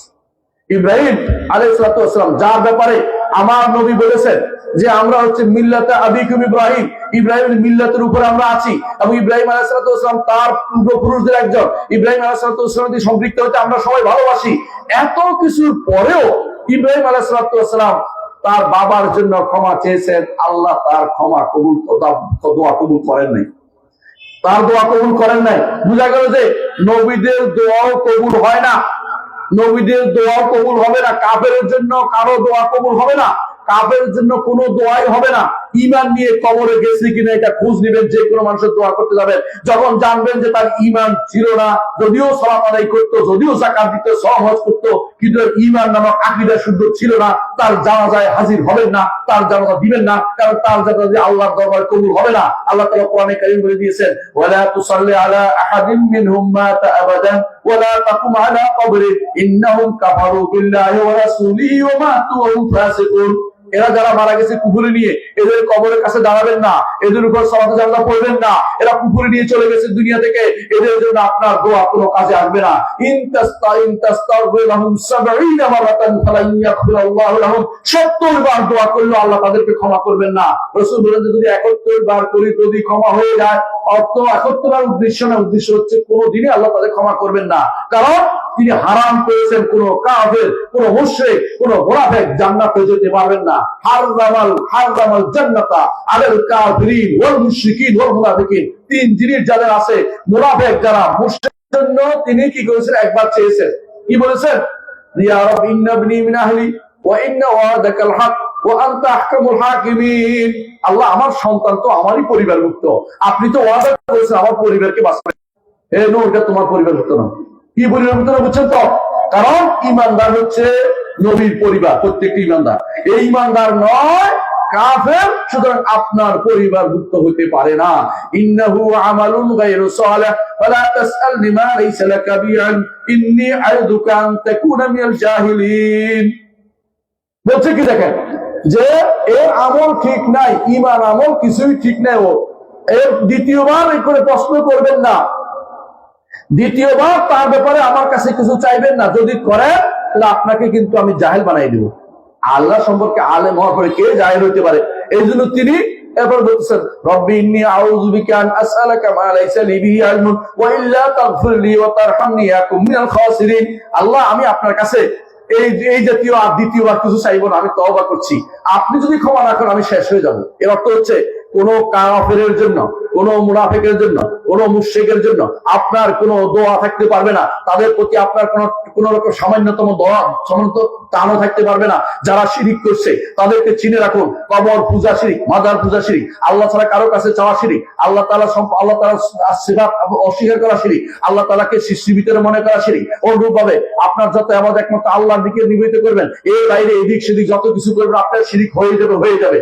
কিন্তু আমাদের দেশে মানুষরা শিরিক যখন করে মনে রাখে না যে শিরিক হচ্ছে, মনে করে যে এইটা হলে পরে একটা তওবা করে ফেলবো। নাউযুবিল্লাহ। কথা কি বুঝছেন? কবরের কাছে যারা জবে করে ওরা কি কম মানুষ নাকি? অনেক মানুষ এদেশে, শতকরা বেশিরভাগ মানুষ কবরের কাছে জবে করে, কবরে সে যা দেয়, কবরে টাকা দেয়। কবরের টাকা কেন দেয়? কবরটা কি খায়? এই টাকা কই যায়? এই টাকা দিয়ে তারা গাঁজা খায়। যারা উপরে বসে আছে এই টাকা দিয়ে হারাম শয়তানি করে বসে বসে, ওই যেটা আগেকার দিনে হিন্দুদের ওখানে হইতো সেটা এখানে বসে মুসলমানরা কবরের মধ্যে এটা করে। মানে কবরের টাকা, কবর মাজার বানানো ইসলামে জায়েজ নাই। মুহাম্মদুর রাসূলুল্লাহ সাল্লাল্লাহু আলাইহি ওয়াসাল্লাম বলেছেন যে কবর শুধু 1 বিঘত উঁচু হবে, যদি 1 বিঘতের বেশি উঁচু হয়ে যায় সেই কবর ভাঙার জন্য মুহাম্মদ রাসূলুল্লাহ নির্দেশ দিয়েছেন। এবং তিনি আলী রাদিয়াল্লাহু আনহু পাঠিয়েছেন যে যত উঁচু কবর দেখবে সব ভেঙে ফেলবে এবং যত মূর্তি দেখবে সবগুলি মিটিয়ে ফেলবে। এটা কার কথা? আমার কথা না, সহিহ মুসলিমের হাদিস। এবং সেখানে আসছে ইবনে মাজাহর হাদিস এবং তিরমিজির হাদিস, সেখানে আছে রাসূলুল্লাহ সাল্লাল্লাহু আলাইহি ওয়াসাল্লামের সাহাবী রাসূলুল্লাহ আলী ইবনে আবি তালেব বলেন, আবুল হাইয়াজ আল-আসাদি তার পুলিশ ছিল, এই পুলিশ প্রধান শোনো, যত জায়গায় কবর দেখবা সমস্ত কবর, উঁচু কবর ভেঙে ফেলবা। আমাকে আমার নবী এই কাজের জন্য পাঠিয়েছিলেন, তোমাকে আমি এই কাজের জন্য পাঠাচ্ছি। কথাই বুঝতে পারছেন? এর অর্থ হচ্ছে যেখানে এরকম উঁচু কবর ভাঙার কথা আমার নবী বলেছেন, এইটা রাষ্ট্রপ্রধানের উপর কর্তব্য, আমি আমার ব্যক্তির উপর পাঠাচ্ছি না, রাষ্ট্রপ্রধানের কর্তব্য। কারণ এই কাজ কে করেছেন? মুহাম্মদুর রাসূলুল্লাহ সাল্লাল্লাহু আলাইহি ওয়াসাল্লাম যখন মক্কা বিজয় করেছেন, রাষ্ট্রপ্রধান হয়েছেন, তখন এটা আদায় করেছেন। মক্কায় থাকাকালীন যা করেন নাই, মদিনাতে তারা ভেঙেছেন, কারণ মদিনাতে দায়িত্বের ভিতরে পড়ে, মক্কাতে থাকাকালীন সেটা ভেঙেছেন এবং মূর্তিও ভেঙেছেন যখন রাষ্ট্রপ্রধান হয়েছেন। ঠিক আলী ইবনে আবি তালেব যখন খলিফা হয়েছেন, এই মূর্তিগুলি তিনি যতদূর গেছেন ততদূর তিনি ভেঙেছেন। কেন? তিনি খলিফাতুল মুসলিমিন, শাসক। তাদের দায়িত্ব হচ্ছে এই শিরকের যত আখড়াগুলি ভেঙে গুড়িয়ে দেওয়া, এইটা তাদের দায়িত্বের ভিতরে পড়ে। এই জন্য কবর, মাজার এগুলি ইসলামে নাই। ইসলামে হচ্ছে মাজার শব্দ ইসলামে কোথাও আসে নাই, এটা সম্পূর্ণ বানোয়াট কথা। কবর এসেছে, কবরে মানুষ কেন যায়? কবরে কেন যায় ভাই? কবরে কেন যায়? কবরে যায় কি শুধুমাত্র আখিরাত স্মরণ করতে? আমাদের দেশে কবরে কেন যায় জানেন? মনে করে কবরে গেলে তিনি আমারে পাস করাই দিবেন, তিনি আমারে রুজি রোজগারের ব্যবস্থা করে দিবেন, তিনি আমারে এটা দিয়ে দিবেন। এটাই বিশ্বাস করে, কিন্তু মনে রাখবেন বিশ্বাস না করলে এখানে যেত না। আচ্ছা, কবর যদি আখিরাতের স্মরণের জন্য হয়, বাবার কবর আছে, মায়ের কবর আছে, বোনের কবর আছে, ভাইয়ের কবর আছে, আত্মীয় স্বজনের কবর আছে, দাদার কবর আছে, ওগুলি গেলেই তো হয়। কিন্তু তারা কেন খান জাহানের কবর যেতে হবে, শাহজাহানের কবরে কেন যেতে হবে, অথবা আজমির কেন যেতে হবে? আমাকে বলেন, আজমিরের কবর কেন যেতে হবে? আজমির যার উদ্দেশ্য হচ্ছে সেখান থেকে ওই তাগা নিয়ে আসবে, লাল সুতা এনে হাতে বাঁধবে। আজমির শরীফের অমুক আসছে, তিনি নজর নিয়াজ নিয়ে আসছেন। নজর নিয়াজ মানে পুকুরি। কেউ যদি মনে করে কবরের কোন সামান্যতম ক্ষমতা আছে, সে ব্যক্তি কাফের, কোনো সন্দেহ নাই। এই জাতীয় লোকগুলোর কাছে আপনারা যদি কোনো ঈমান হারা হওয়ার জন্য কবর, মাজারকে যদি কোনো আপনারা বাধাই করেন, তাহলে কি করবেন আমি বুঝতে পারি না। ওই ঈমানদার ব্যক্তি তার বাবার কবরটা নিজ হাতে ভাঙছে, কবর আছে। আমি নিজে দেখেছি ঢাকাতে এক ভাই, আল্লাহ তাআলা তাকে আরো বড় করুন, অনেক পয়সাওয়ালা ভাই, তিনি নিজে বাবা বিশাল উপরের দিকে, আমরা দেখতে দূর থেকে দেখা যায় বিশাল একটা মাজারের উপরে কি আছে, হ্যাঁ ওই যে কি বানায় রাখছে উপর দিকে, গম্বুজ বানায় রাখছে। নিচে যায় দেখি যে উনি কয়েছে না, গম্বুজ রাখি নাই, ওটা উপরের দিকে রয়ে গেছে, ভাঙতে পারিনি দেখা নিচে দিয়া সব খোলা হচ্ছে, একটু নাই, মানে কবর বাধাই করে নাই। কারণ নাহা রাসূলুল্লাহ সাল্লাল্লাহু আলাইহি ওয়াসাল্লাম আনতাইসিসিল কবর, কবর বাধাই করতে রাসূল নিষেধ করেছেন। ও আইয়ুবতাবা আলাই, কবরের নাম লিখতে নিষেধ করেছেন। ও আইয়ুবনা আলাই, কবরের উপরে সৌধ নির্মাণ করতে নিষেধ করেছেন। এগুলো সব হাদিস রে ভাই, আমি আমার কথা বলছি না, রাসূলের হাদিস এগুলি আপনি আবু দাউদ, তিরমিজি, নাসাইতে আপনি পাবেন, 4 কিতাবে আপনি পাবেন হাদিস এগুলি। কিন্তু এগুলি আমল কেউ করবে না, ওই উপর খুঁজতে থাকবে। একজন বলতেছে রাসূল যে ভাঙতে বলছেন এগুলি কাফেরদের কবর। সুবহানাল্লাহ, মক্কা বিজয়ের পরে কাফের ছিল, তো কোথেকে কাফেরদের ভাঙতে বলছে? রাসূল বলছেন যেখানে পাওয়া যায় সেখানে ভাঙতে বলেন না যে সাবধান আমার ওলি আল্লাহদের কবর হলে থাকুক। হ্যাঁ, ওলি আল্লাহ এই জন্য তো রাসূল বলেন নাই। আপনি এই চালাকি কেন করছেন? কারণ আপনি কবর রাখতে চান, কবর বাঁধাই করতে চান, আপনি শিরকের আখড়া খুলতে চান। এই শিরকের আখড়া যদি আপনি খোলেন তো আপনার কোনোদিন আর নিস্তার নাই, ঈমান বলতে কোনো কিছু থাকবে না। প্রিয় ভাইয়া, এতক্ষণ তাওহীদের কথা বলেছে, আকীদার কথা বলেছে, এখন মানহাজের কথা বলবো। মানহাজ কি জিনিস? মানহাজ হচ্ছে আকীদা নষ্ট হওয়ার আগে কিছু ধীরে ধীরে ধীরে ধীরে মানুষ কি হয়, পথ হারিয়ে ফেলে। আপনি যখন ঢাকা যাবেন, হঠাৎ করে মাথা ঘুরে গেছে, এখন আপনি ঢাকা যাই উল্টা দিকে চলে গেছেন, কুমিল্লার দিকে চলে গেছেন, আপনি কি আর ঢাকা যেতে পারবেন? কি করতে হইব? আবার রাস্তা ফিরে আসতে হইব, যে রাস্তা ভুলে গেছি। মানহাজ হলো রাস্তা ভুলে যাওয়া, রাস্তা ভুলে গেছে। মানহাজ হলো রাস্তা ভুলে গেছে। আহলুস সুন্নাত ওয়াল জামাত হচ্ছে আকীদার মেইন স্ট্রিম। এখান থেকে এদিক সেদিক যে ব্যক্তি যাবে সে ব্যক্তি রাস্তা ভুলে গেছে। কথা বুঝছেন? শিয়ারা ফেরকা হয়েছে কারণ মানহাজ ভুলে গেছে, নবীর তরিকা চলে নাই, সাহাবীর তরিকা চলে নাই। ঠিক খারেজিরা কাফের হয়ে, খারেজিরা ফেরকা হয়ে গেছে। কারণ ফেরকা হয়েছে কেন? নবীর তরিকায় চলে নাই, সাহাবীদের তরিকায় চলে নাই। কোন সাহাবী খারেজি ছিলেন না, কোন সাহাবী শিয়া ছিলেন না, কোন সাহাবী কাদারি ছিলেন না, কোন সাহাবী জাবারি ছিলেন না, কোন সাহাবী আশারি ছিলেন না, কোন সাহাবী মাতুরিদি ছিলেন না। সাহাবায়ে কেরামের যে নীতি, ওই নীতির উপর থাকতে পারলে আপনার মানহাজ শুদ্ধ। আর আপনি দুনিয়াতে যত ফেরকা নেবেন, যত আলাদা আলাদা গ্রুপ টানবেন, ভাগ হয়ে যাবেন, দল ভাগ করবেন, আপনি মানহাজ শুদ্ধ নাই, আপনাকে তারা ভাগ করে দিচ্ছে। দুনিয়ার বুকে যতগুলি ফেরকা হয়েছে সবগুলি সাহাবায়ে কেরাম থেকে আলাদা হওয়ার কারণে। সাহাবায়ে কেরাম থেকে আলাদা হলে আপনার সেটা কখনো গ্রহণযোগ্য, জাহান্নামে যাওয়ার জন্য আপনাকে এলিজিবল পার্সন হবেন। কারণ রাসূল আমার নবী বলে দিয়েছেন, কি বলেছেন জানেন? বলছেন বনু ইসরাইল 73-72 ভাগে বিভক্ত হয়েছে, আর আমার উম্মত 73 ভাগে বিভক্ত হবে। 1 ভাগ ছাড়া বাকি 72 ভাগ জাহান্নামে যাবে। কথা কি বুঝতে পারছি? উম্মতের মধ্যে কারা? যারা ঈমান আনছে তারাই ভাগ হবে, যারা ঈমান আনছে তারাই। বুঝেন কিনা? এই 72 ভাগ আপনি যদি গণেন, আপনি সাহাবায়ে কেরাম হচ্ছে মূল 73 ভাগ, যেটা মূলটা, এদেরকে বাদ দিতে হবে। রাসূল বলে দিয়েছেন মা আনা আলাইহি ওয়া আসহাবি, যার উপর আমি আছি, আমার সাহাবীরা আছে। এরা কোনোদিন ভাগে নয়, এরা হচ্ছে আসল মূল, এরা হচ্ছে জামা, এরা হচ্ছে আহলুস সুন্নাত ওয়াল জামা, এরা হচ্ছে আহলুল হাদিস, এরা হচ্ছে আহলুল আদাব, এরা হচ্ছে সত্যিকারের ঈমানদার বান্দা, যারা সাহাবীদের পথে চলে, যারা নিজে বানোয়ার কোনো দল করে না, মত করে না, সাহাবীদের পথে চলে, শিরিক করে না, বেদাত করে না, এরা কোনদিন নিফাক করে না, এরা কোনদিন নিজের পক্ষ থেকে বানিয়ে বানিয়ে শরীয়ত ঢুকায় না, ইসলামের ভিতরে নিজের পক্ষ থেকে কিছু ঢুকাচ্ছে না। এরা হচ্ছে সাহাবীদের পথের অনুসারী। এরা ছাড়া বাকি যত দল মত তত কিছু আছে সবগুলো হচ্ছে কি ফেরকা, সবগুলি হচ্ছে ফেরকা। এদের সম্পর্কে রাসূল বলেছে এরা সব জাহান্নামে যাবে, এরা সব জাহান্নামে যাবে। সাহাবায়ে কেরাম বলেন ইয়া রাসূলুল্লাহ, এরা কারা? যারা একটি ফেরকা আছে, এরা জাহান্নামে যাবে না, জান্নাতে যাবে। এরা কারা? রাসূল বলেছেন মা আনা আলাইহি ওয়া আসহাবি, যার উপর আমি আছি এবং আমার সাহাবীরা আছে। কথা কি বুঝতে পারছি? সাহাবীরা আছে। আপনি যখনই কেউ একটা আপনাকে করতে বলেছে, আপনি বলবেন যে এটা যে করব সাহাবীরা করছে কি, দেখবেন যে ঠকে গেছে। বললাম আমি তো ভালোই চাচ্ছি। আপনি ভালো চাইলে কি হবে? সব ভালো করা যাবে না, সব ভালো চাইলেই পাওয়া যায় না। একটা ঘটনা বলি, শুনবেন। আব্দুল্লাহ ইবনে মাসউদ রাদিয়াল্লাহু একদিন ঘরে বসা ছিলেন। আব্দুল্লাহ ইবনে মাসউদ রাদিয়াল্লাহু আনহু, বলেন না হানাফি মাযহাবের অধিকাংশ ইলম আব্দুল্লাহ ইবনে মাসউদ রাদিয়াল্লাহু থেকে আসছে। তিনি কত সাংঘাতিক ছিলেন, মানে এই দ্বীনের উপরে শক্ত কঠোর ছিলেন। শুনে দেখেন একটু ঘটনা। তিনি একদিন বসা ছিলেন, এমন সব আবু মুসা আশআরী রাদিয়াল্লাহু আনহু আসছেন। আসে কি বললেন? আবু মুসা আশআরী রাদিয়াল্লাহু আনহু বললেন যে আবু আব্দুর রহমান, আমি মসজিদের মধ্যে কিছু মানুষকে দেখেছি একসাথে বসে বলতেছে সাব্বিহু মিয়া কাব্বিরু মিয়া, 100 বার সুবহানাল্লাহ পড়ো, 100 বার আলহামদুলিল্লাহ পড়ো, 100 আল্লাহ আকবার পড়ো। কখন? দুপুরবেলা। দুপুরবেলায় নিয়ত নাই, রাসূল তো করেন নাই, সাহাবায়ে কেরাম করেন নাই। দুপুরবেলা করছে? করে নাই। তাহলে আপনি কেন করছেন? তিনি বলছেন, কি করছো তুমি? আবু মুসা আশআরী, তুমি কি করছো? বলল, আমি কিছু করি নাই, আমি আপনার কাছে শুধুমাত্র নিয়ে আসছি, আপনার কাছে খবরটা নিয়ে আসছি। তিনি যেভাবে ছিলেন এভাবে কাপড় চাষাতে দৌড় দিচ্ছেন, বুঝলেন না? জামা গায়ে দেওয়ার সময় নাই। গুরুত্ব দিচ্ছেন কেন? ইমান ভালো পাওয়া যাবে না, কথা বুঝতে পারছি।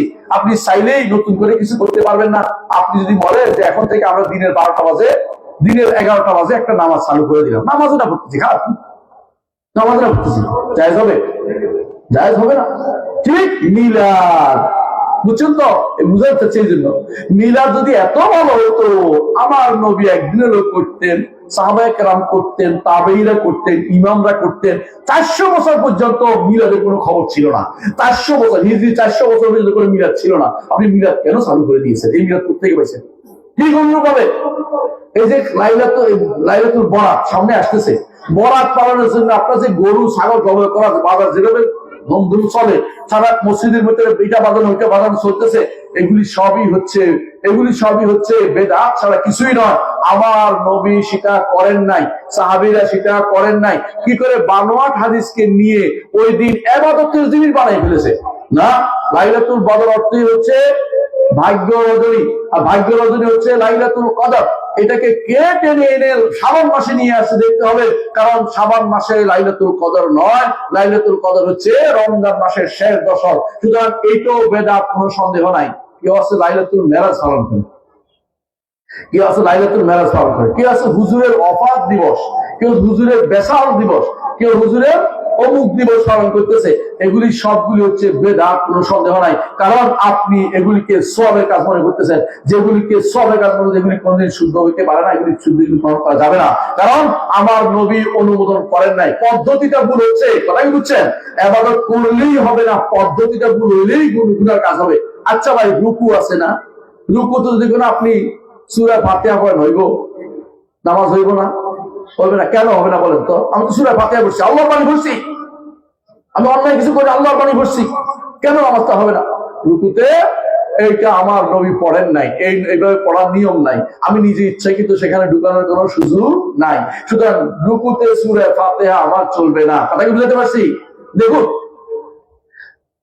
আলী ইবনে আবি তালিব রাদিয়াল্লাহু আনহু যাদের বিরুদ্ধে যুদ্ধ করছেন, কাদের বিরুদ্ধে যুদ্ধ করছে জানেন? খারেজিদের বিরুদ্ধে। খারেজি কারা? খারেজি হচ্ছে এরা যারা মাথা মোটা, মানুষকে শুধু মারতে চায়, মাইরা ক্ষমতা দখল করতে চায়। তারা বলে যে ব্যক্তি আল্লাহ ছাড়া কারো কাছে যাবে, যে ঠিক আছে কথা, আল্লাহর কাছে কারো যাবা, কিন্তু তারা মনে করে যে মানুষ বিচারও করতে পারবে, আল্লাহর বিচার তো মানুষও করতে পারবে না, এরকম মনে করে তারা। বুঝছেন তো? মানে নিজেরা মানুষকে কোনো কিছু বলা যাবে না, আল্লাহ নিজে এসে বিচার করে দিয়ে দেবে, এরকম একটা তাদের টেন্ডেন্সি কাজ করে। তো এখন আলী রাদিয়াল্লাহু আনহু এদের বিরুদ্ধে যুদ্ধ করেছেন, কথা বুঝছেন? আর এরা কিন্তু কোনোদিন বলে নাই যে এরা কুফরি করতো না, শিরকও করতো না, এরা কিন্তু কিছু করতো না। মানে এরা বড়দের, এরা সারাদিন কোরআন তেলাওয়াত করতো, সারাদিন কোরআন তেলাওয়াত করতো। এমনকি তারা সওম পালন করতো, যুদ্ধ করতো, পাগলের মতো যুদ্ধ করতো, জিহাদ ফিসাবিলিল্লাহ তারা বাস্তবায়ন দেখাতো, এই কিছু করতো। তারপরেও তাদের বিরুদ্ধে আলী ইবনে আবি তালিব কেন যুদ্ধ করলেন? কাফের ছিল না। তাহলে বোঝা গেল যে যদি ভুল পথে চলে যায় তখন কেটে সোজা করতে হবে, ওইটাকে সোজা করতে হয়। এটা রাষ্ট্রের দায়িত্ব, ব্যক্তির দায়িত্ব না। এটা রাষ্ট্রের দায়িত্ব হচ্ছে বিশুদ্ধ আকীদা ও মানহাজ থেকে যারা দূরে সরে যাবে তাদেরকে সোজা করে ফেলা। শেখ মোহাম্মদ ইবনে আব্দুল ওয়াহাব রাহমাতুল্লাহ আলাইহি তারা যখন আরব দেশে এইটা করেছেন, এখন আরব দেশ শান্তিতে আছে। সেখানে দেখবেন যে আর কবর পূজা নাই, মাজার পূজা নাই, গাছ পূজা নাই, সেখানে গাছের মধ্যে কিছু লটকানো নাই, অমুক জিনিস নাই, তমুক জিনিস নাই, ক্ষেতের মধ্যে কালো জিনিস দেখানো নাই, বুঝলেন না? কালো একটা দেয় না মাথার মধ্যে, কি যেন দিয়ে রাখে যেন চোখ না লাগে, মুখ না লাগে। তোমার কে কইছে চোখ লাগবে, এটা মুখ লাগবে, কে কইছে তোমার এটা? এগুলি সব হচ্ছে বানোয়ার জিনিস। এগুলি যারা বানাচ্ছে, করছে, এগুলি যারা করতেছে অনবরত, এরা কোনোদিন চিন্তা করে না একটা যেটাকে আমাদের নবীর তরিকা না আর কারো তরিকা। কথা বুঝাতে পারছি? যদি জিজ্ঞাসা করেন খারাপ কি করতেছি, আমি কি চুরি করতেছি নাকি? আমি তো দুরুদি পড়তেছি। যারা মিলাদ করে কিয়াম করে, তারা কি জন্য কিয়াম করে বলেন তো? কিয়াম কেন করে? হ্যাঁ, কিয়াম কেন করে জানেন?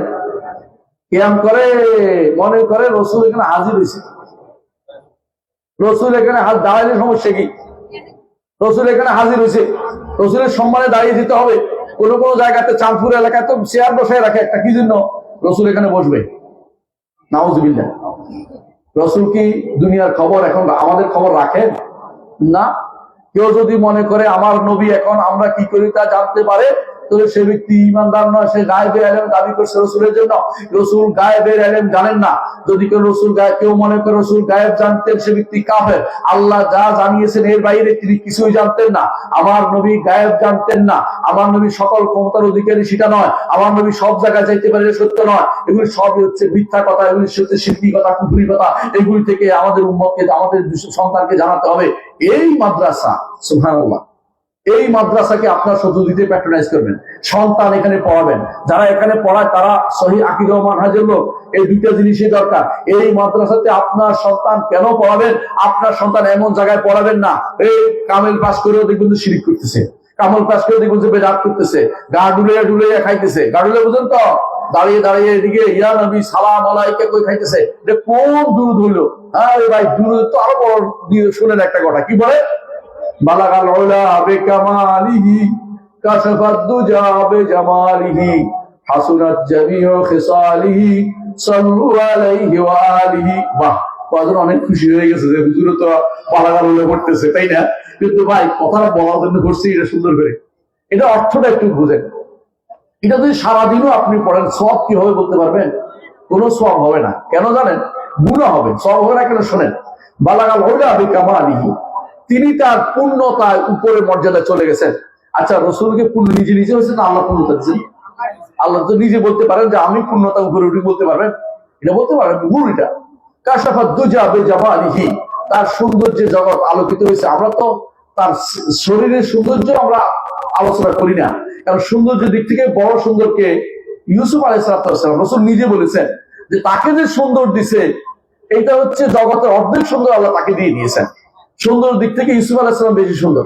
হ্যাঁ, রসুলও সুন্দর, কিন্তু তার কর্ম সুন্দর, তার শিক্ষা সুন্দর, এবং তার কথা সুন্দর, তার জীবন সুন্দর, তার সিরত সুন্দর, তার আখলাক সুন্দর। তিনি হচ্ছেন মুহাম্মদ রাসূলুল্লাহ সাল্লাল্লাহু আলাইহি ওয়াসাল্লাম। এই আপনি ওইটা দিয়ে জগৎ আলোকিতের মাসলা তো এখানে আসবে না। তো আপনি এটা 2 নম্বর ভুল করেছেন। 3 নম্বর বলতেছে হাসুনাত জামিউ খিসালিহি, তার সমস্ত খিসাল সুন্দর, একেবারে ভালো কথা বলছে, কোনো সন্দেহ নেই এখানে। 4 নম্বর যেটা বলছে শুনে, এটা আশ্চর্য হবেন, সাল্লু আলাইহি ওয়া আলিহি, তোমরা সবাই সালাত পড়ো। কেউ পড়ে না কিন্তু।